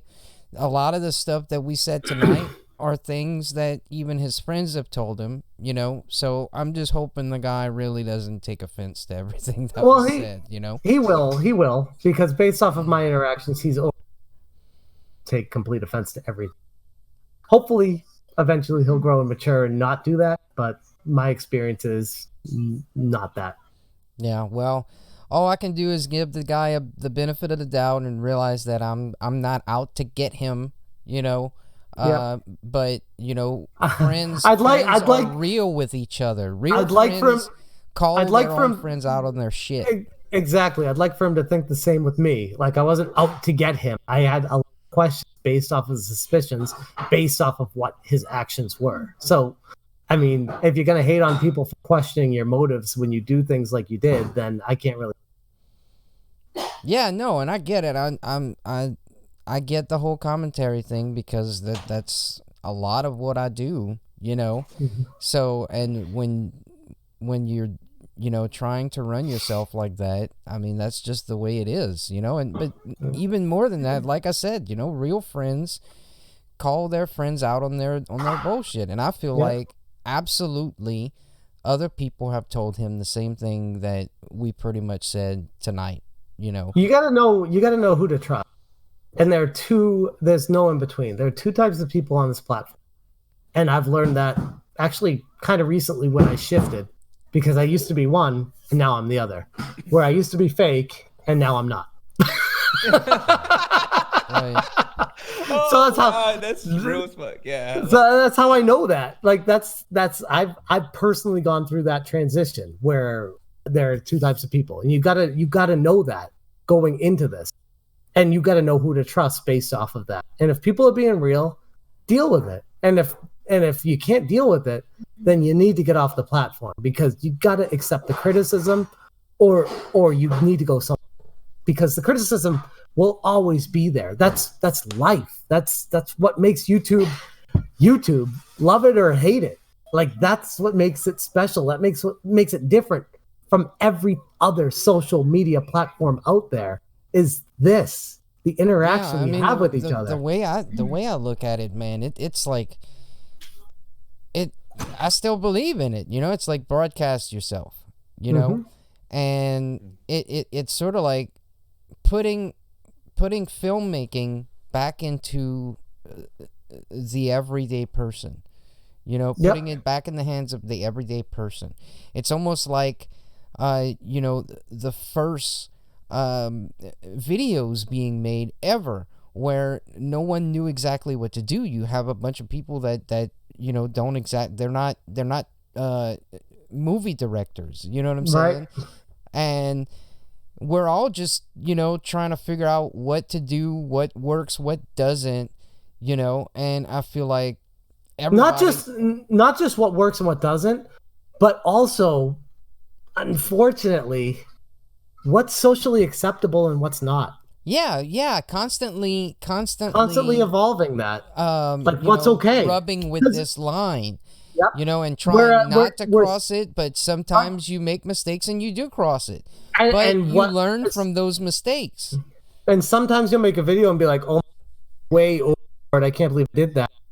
And then you'll make a video and you'll publish it, and people will be like, "Oh, cool! Actually, that's really good." I'll be like, you know that feeling. I know you guys both know that feeling. I know that feeling. I'm like, fuck, how's this gonna do? Like, it's not gonna do good. And people love it. Sometimes the harder it is to press that publish button, the better the video does.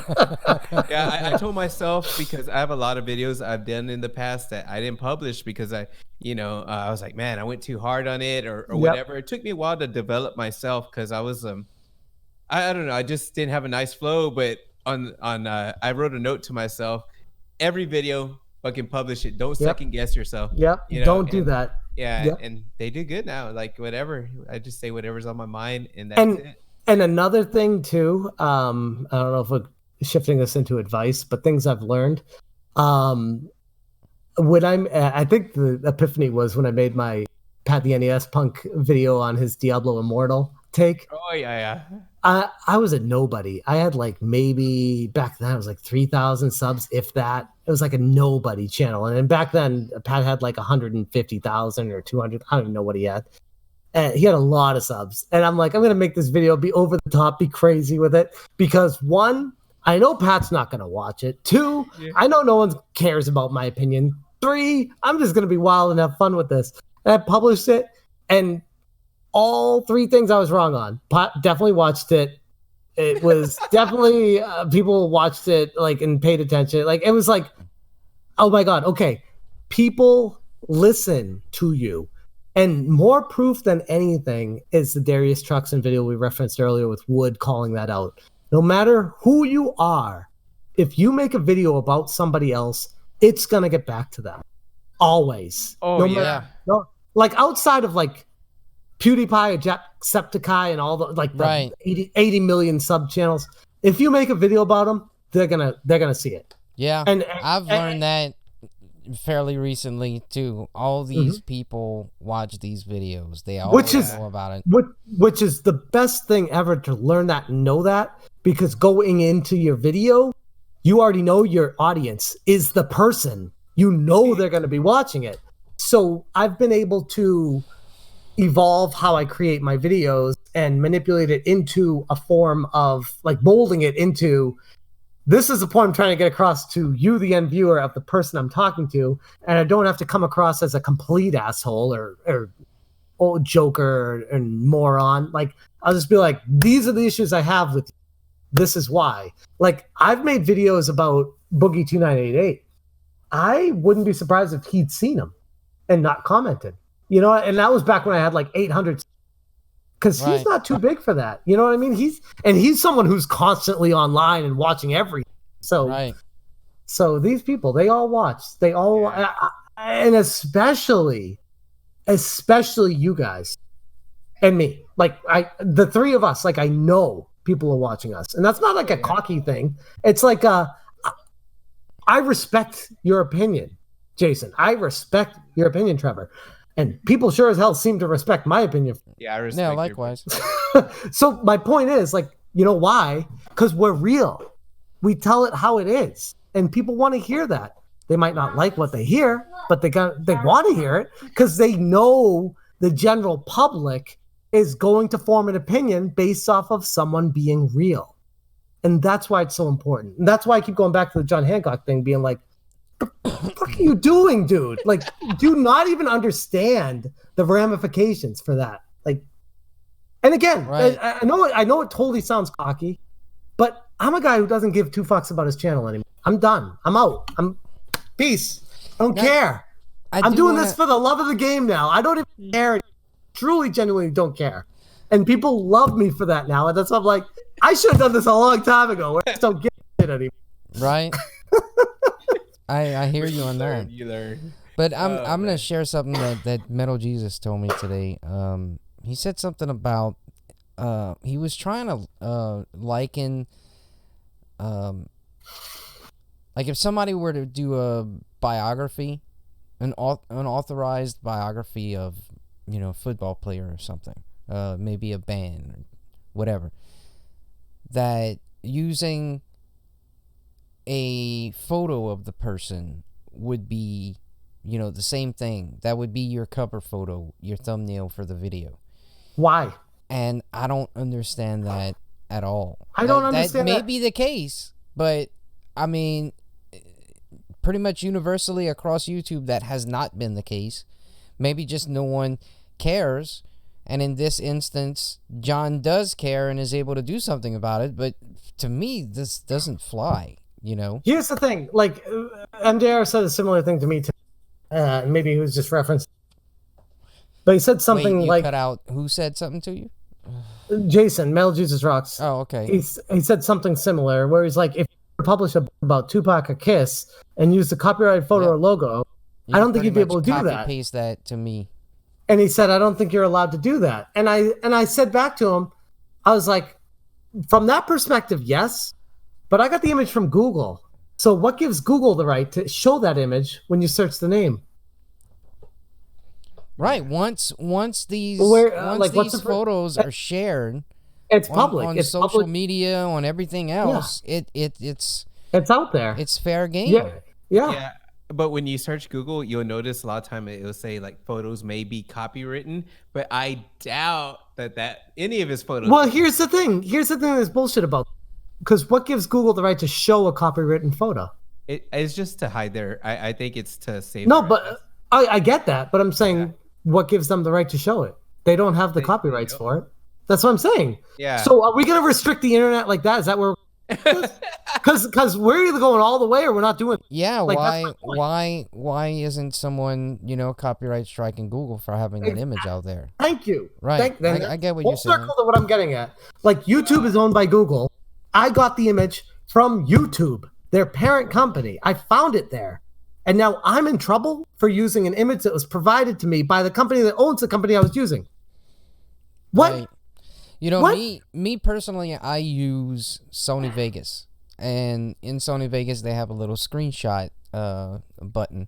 And so what I'll normally do to make my thumbnails, usually, especially if I'm talking about another creator, I'll have downloaded their video because I'm using clips from their video, and I'll take I'll look for a certain spot and take a screenshot, and then I'll Photoshop the person out, and that's how, you know, I usually make my my thumbnail. And in that instance, I don't see any possibility of claiming likeness or copyright in any fashion. That's a video that's up publicly for everyone to watch. I downloaded it, and I'm using a screenshot from that video. Well, how is a video any different than a picture? If it's up for everyone to see or everyone to watch. The only thing that I can come up with on that would be that the person who took the photo, if they are like a legit photographer and have all their work copywritten, which we all know for a fact is not the case here with John Hancock. I wouldn't think so. I wouldn't think so. I wouldn't think so. You know, like here's the thing. I feel like I could see that being an angle he worked up, though. That absolutely. He started copywriting his thumbnails and all these pictures to where he could start catching people. You know, oh, got him. He used that one picture. I got him. You know, maybe he has 40 pictures out there that are copyrighted. What does that say about him as a human being? That he's too infatuated with things that are being said about him, and he's doing shady things. He's way in over his head as a result.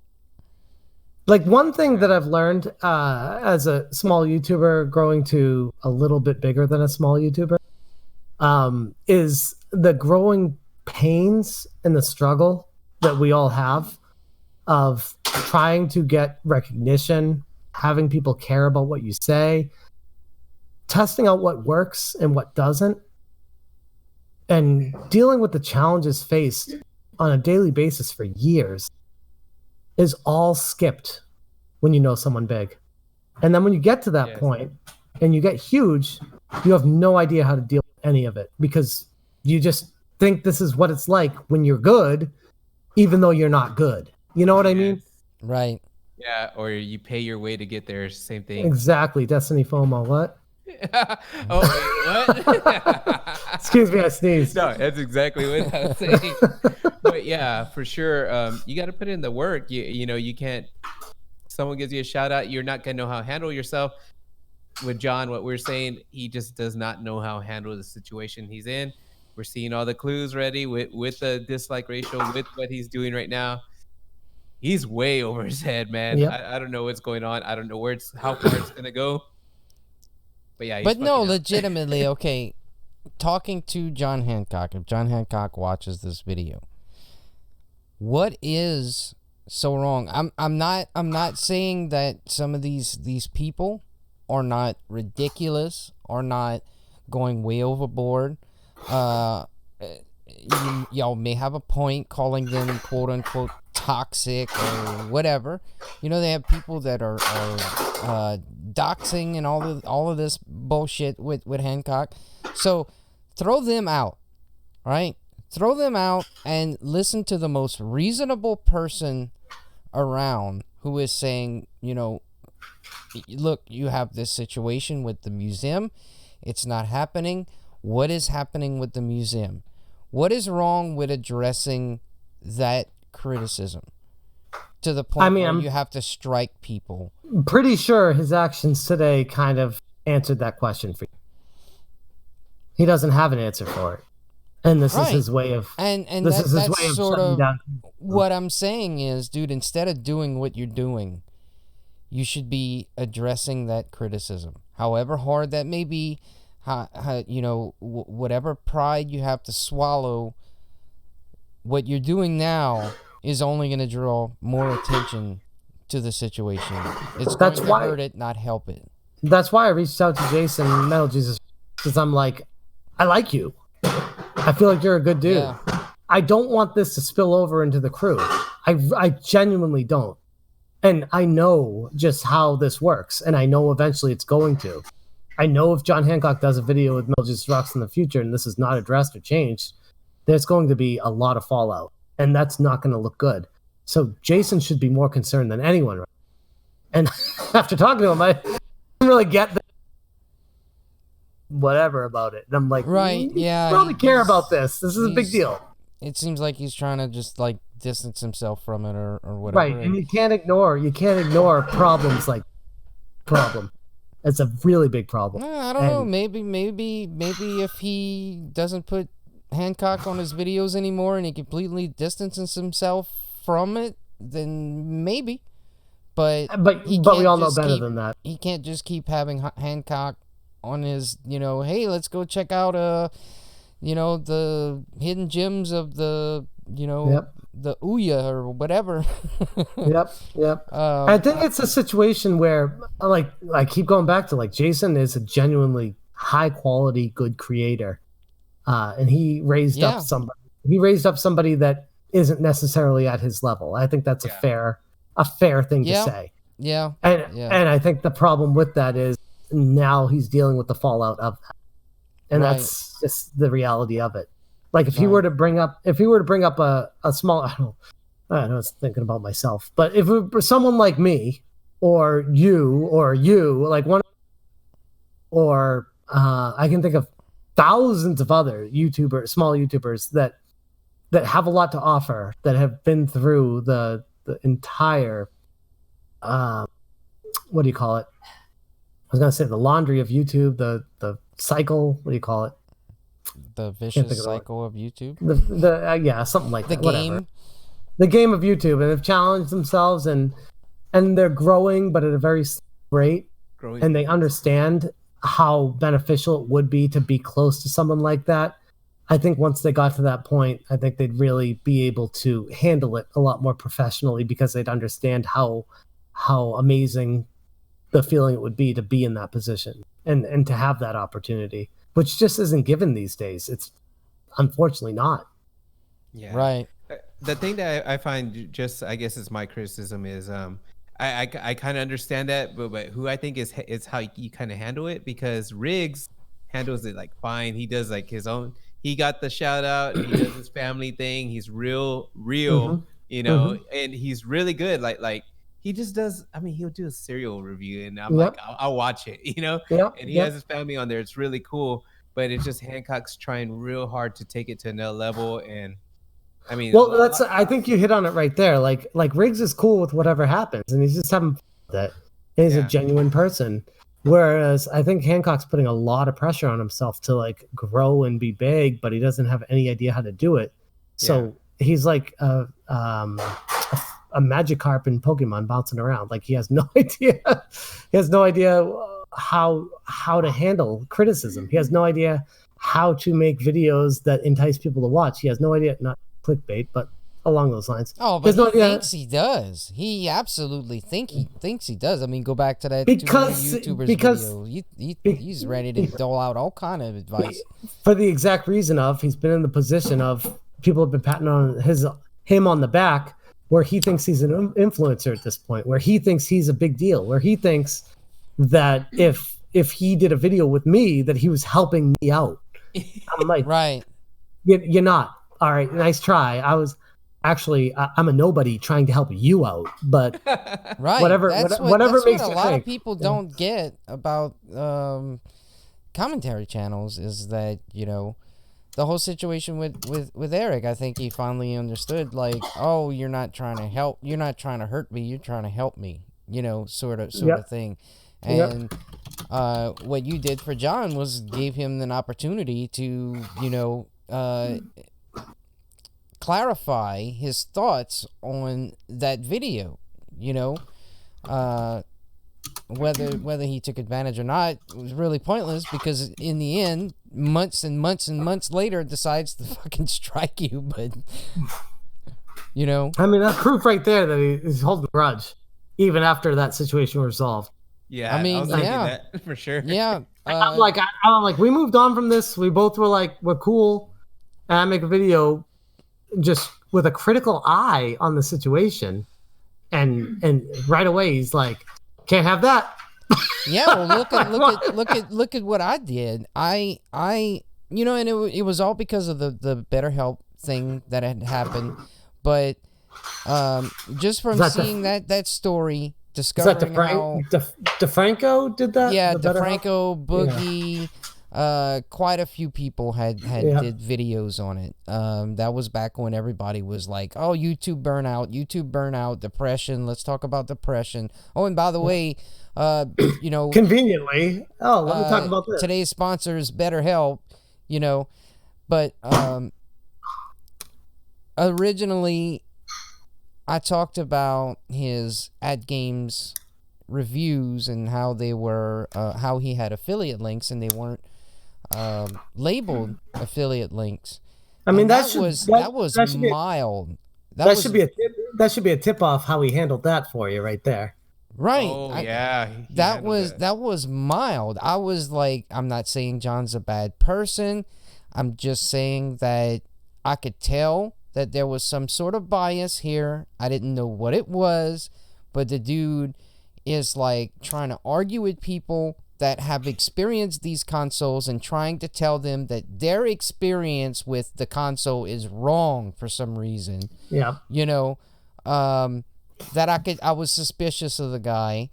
So I noticed the affiliate link thing and I make a video. Look, dude's not a bad guy. I just think he needs to change this. It's a bad look, whatever. Dude has had me blocked since. Multiple people that I know, you know, have approached John on my behalf. Let me throw this. You just reminded me too. I got one of my Patreons told me he was a patron of John, and he reached out to John to ask him a question about something like way back, and John just ignored him and blocked him. And he's like, I was a Patreon of John, and he ignored me. He's like, so I removed my Patreon from him, and I told him in one of the comments in one of the videos that he removed Patreon because he ignored him. And John proceeded to, instead of respond, block him from his videos. Wow. I'm like, this guy is psycho. Like, he will not hear the other side of something. It's just his way or absolute highway more than anything. Right? I need a bib. Wow. Dang. But yeah, dude, I don't know what else we could possibly say to reach Hancock or describe the situation. The dude just needs to learn how to take criticism. Handle criticism. Yeah. It's that simple.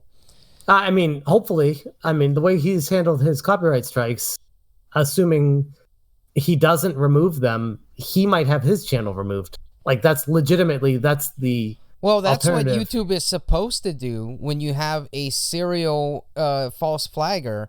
YouTube is supposed to step in and not trust that person anymore and possibly take action against them, you know, but Mundane Matt is still here. And that dude had, I don't know how many of them. It goes back to my video the other day where big for itself, and they have no way of handling anything. They just don't. They have. I have a mental image headquarters of like 35 people in an office, right? In LA. Like, it's not. It's not anything like what it should be. It should be like where I worked at Qualcomm, where it had like 30,000 worldwide employees. Like, YouTube, it just doesn't feel. It doesn't give that vibe. It feels like they're just running it on a skeleton crew all right. all like, day. Why is there no number that you can call that you end up getting a representative, just like any other company? You know, hey, thanks for calling AT&T. How may I help you today? Exactly. Why are they not required to provide talk to someone and help? Why? It makes no sense, dude. The only it way makes you no get sense. your voice heard is by getting a criticism channel and doing that Team YouTube shit. And that Team YouTube thing, that was just a knee-jerk reaction like a year or two ago. They were facing so much pressure for not doing anything for anyone that they're like, okay, we'll automate this with a robot on Twitter, which, by the way, I can prove that Team YouTube is an automated system on Twitter because I used to work at Sony as a game master for EverQuest, and I was basically the automated support where I had a bunch of pre-filled answers and responses where, yes, they have a human that looks at it, and they just click a button and throw that pre-filled response depending on like 3 keywords that they say in it. And they don't give a shit if it actually answers the question or not. And you've seen it yourself, I'm sure, on YouTube responses on Team YouTube, where it's like, hey, this is the problem. And they're like, here's a help section on YouTube. And they're like, yeah, no, that's not what I said. This is the problem. And then they actually answer it. Like, that's how you know that it's all completely automated because they can't keep up with it. Yeah. And I'd say I wouldn't blame YouTube, but I do blame YouTube because they need to hire more people qualified to be able to do this. But then you get into the whole morality of who's going to decide what's okay and what's not. Yeah, who watches The Watchmen? Exactly. How are we going to decide what's a monetized video? Who's that person watching it deciding? Why are they the end all be all? Once they decide it, that's it. You can't do anything. But who is the person? Where's the information for the person that watched it? Where's anything? That goes back to like the adpocalypse. Like to me, they should have called the advertisers bluff and said, you don't want to advertise on our on our fucking I'm with you, but they care too much about today instead of 3 weeks from now. They want to make sure they have the money at the end of the day. If they lose a whole shit ton of advertisers, then Susan's job's in jeopardy at the end of the month, at the end of the quarter.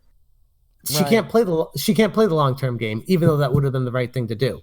She's too scared. Right. Even though it's the right thing to do. And that's the truth. And that's why it would have been the right thing to do. Absolutely. If, to me, if I ran YouTube and I was making that money, I think I would have probably sacrificed my tenure or whatever as that person. Easier said than done when you 600 to 800K a year. I'm sure it is, but at the same time, if I'm making that money a year, I'm like, I can go get another job somewhere else. Easier said than done, especially if you fucked up as. I just think YouTube was way more important than someone's fucking job, I guess is what I'm trying to say. But it is. Maybe I'm virtue signaling. No, you're right. You're absolutely right. That's absolutely the problem of being a company that's attached to a publicly traded company. That's the problem, is they have to answer to shareholders, so they have to make sure they have the advertisement. And just from a business perspective, it makes sense. Unfortunately, it sucks, but I don't think Susan's good, but I think she's kept her job because of the decisions she's made. Whereas she could have made decisions you're saying that I agree with and defended herself, saying this is why I did that, and still kept her job, but she went with a safe route. She didn't want to lose her job. She cared more about herself than the platform. And that, if I was on the board, I'd be like, fuck out of here. Like, I don't want someone like that. I want someone for the longevity of the platform, not someone who cares about tomorrow. I want someone who cares about next month, next year, 10 years from now. And she is single-handedly destroying the platform every day that goes by. Well, supposedly Google takes a loss on YouTube every month after month. That's what's being said. Bullshit. Over and over again, I hear that. Bullshit. And I don't get how. Show me the numbers. Bullshit. I don't get how. Show me the numbers. I'd love to see those numbers. And if they are in the red, then here's the thing with the business, a publicly traded company. Someone as big and as mature as YouTube is, coming from a business major, college graduate with a leadership certificate, I'll tell you from my perspective, if they're able to be as big as they are and they're not turning a profit, they're doing something wrong. Yeah. That's straight up. There's no other way. And you can get mad all you want. You can say, you can start gatekeeping. You can start saying, okay, we have all this server space. We don't have enough money for all these servers, for all this bullshit content from these terrible, shitty ass YouTubers that is spewing out crap every day. Gatekeep. Make everyone who wants to upload videos past a certain amount pay a certain amount of money. You can still upload, but if you're going past a certain amount, you need to pay money.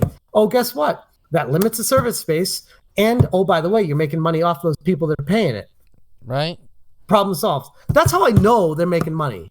Not to mention, the ads? Are you kidding me? They're taking, what, like 50% of every ad? Yeah. Think about how much money people make.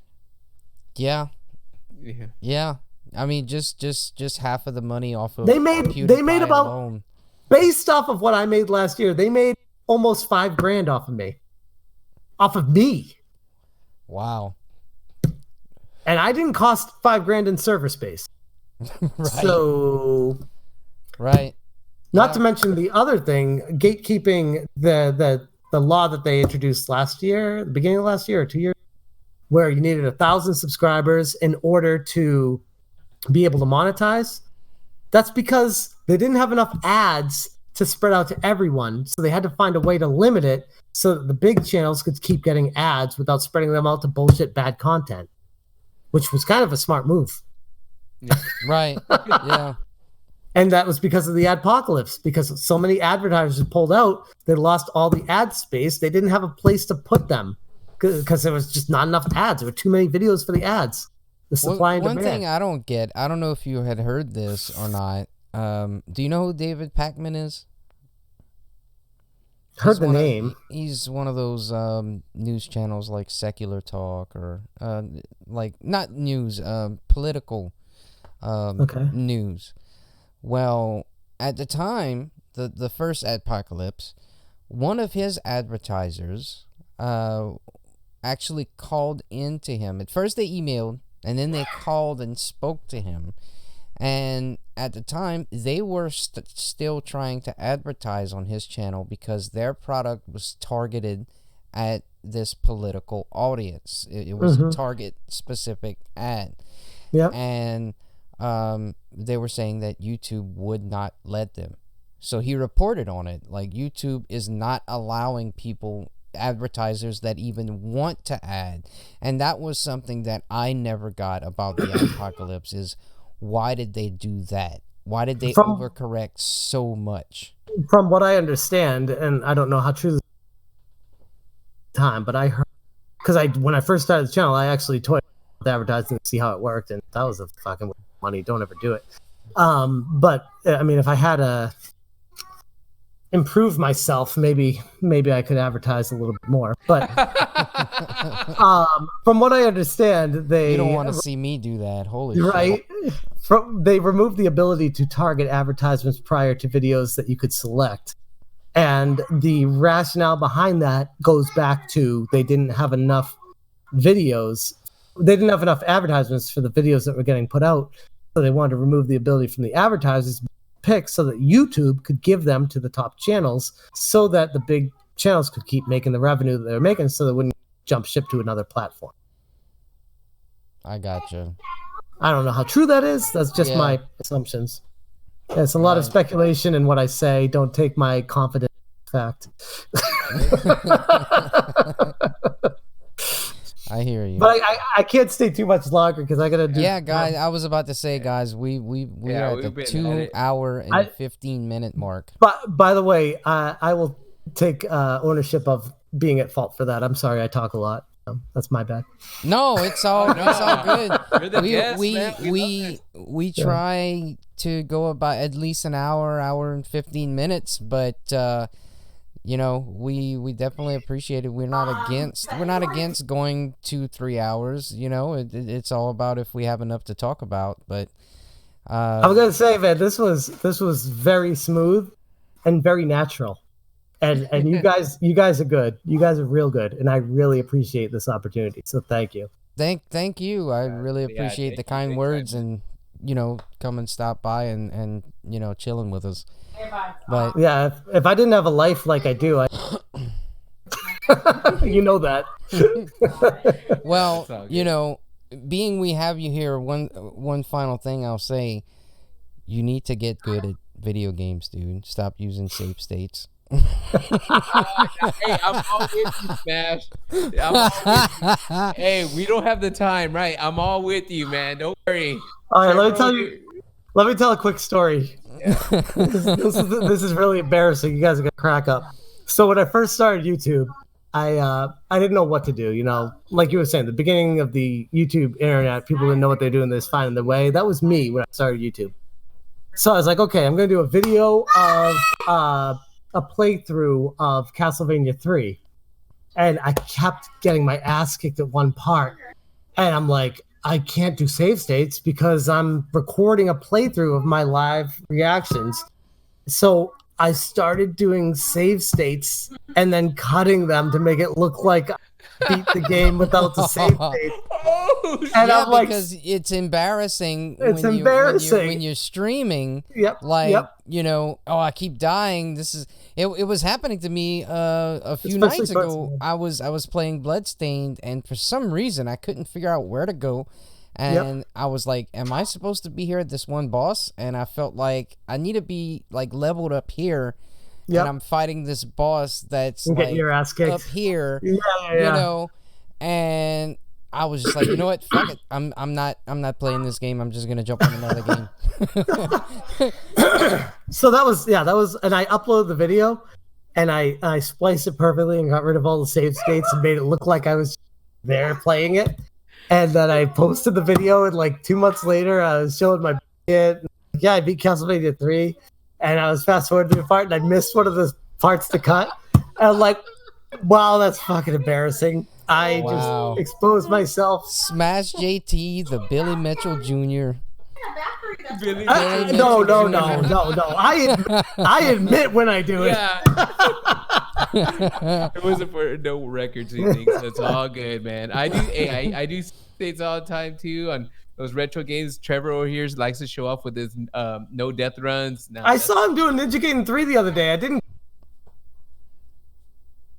Good. You got past the boss with 2 health. I saw that. Yeah. Impressive. That was See, impressive.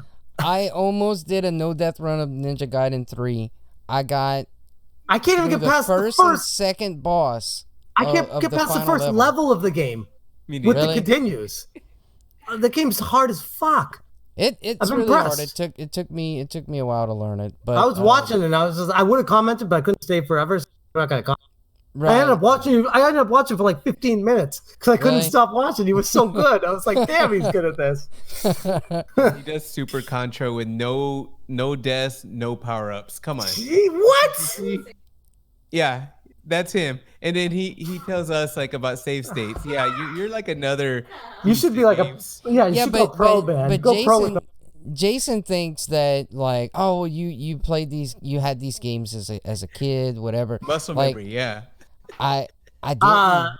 Most of these here- games that I'm playing, I didn't have them as a kid. And in your defense, I did have the games, and I still suck at them. Yeah, There me you too. go. That works against I fucking just like to Jason's tease narrative. Trevor. I like to fuck with Trevor. Yeah, I played him as a kid and I suck too. So Yeah, I There need you to go. live and all 3 continues. yeah, right. Same Yeah. here. But all right, man. I definitely want to thank you for being on the podcast, Jeff. Oh, it's a pleasure, It man. was It a was a fucking pleasure. blast. Absolute. I feel blast. bad because I feel like now looking back, I feel like I was talking. I need to. You need to like. If I do this again, you need to be like, dude, I need to talk. Especially you, Jason. If you need to butt in, just be like, I got something to say. Don't be Yeah, I was afraid. quiet a lot because you guys were going out. I was like, shit, man. how am I sorry. gonna get it? No, I get emotional very easily. No, you guys were good. What I was gonna say was nonsense, so it's like it didn't even matter. You guys were good. No, man, you got really good opinions. Every time you do something, I love it. You need thanks, more man. attention. Yeah, I just have fun on there and just try to be. I don't know. You're being real. You're being real. I appreciate that. You're what YouTube needs. I appreciate that, man. Definitely. All right, well, guys, you just checked out Over the Top podcast. We pretty much do a video every other week. So, Smash, where can people find you at? In my car. Yeah, that's right. I know that's right. You can find Smash JT on his car. In his car. YouTube.com/SmashJT, but don't subscribe because I don't give a shit about. Oh my god, dude. Yeah, you gotta come on again, Smash. We want you on, man. Absolutely, Definitely. I'd love to if I get the time. Oh yeah. Like I said, if I didn't have what I have in my world right now, I'd be here every day. So I'm sorry that if you watch my most recent video, I think you'd understand the challenges I'm facing. So Oh yeah. That was a good video. Right. Yeah. and it was definitely well worth my time here tonight. You guys are on point and entertaining and very engaging. So I really appreciate it. Yeah. Very Thanks, cool. man. All right. Well, guys, we'll see y'all next time. Conductor comes to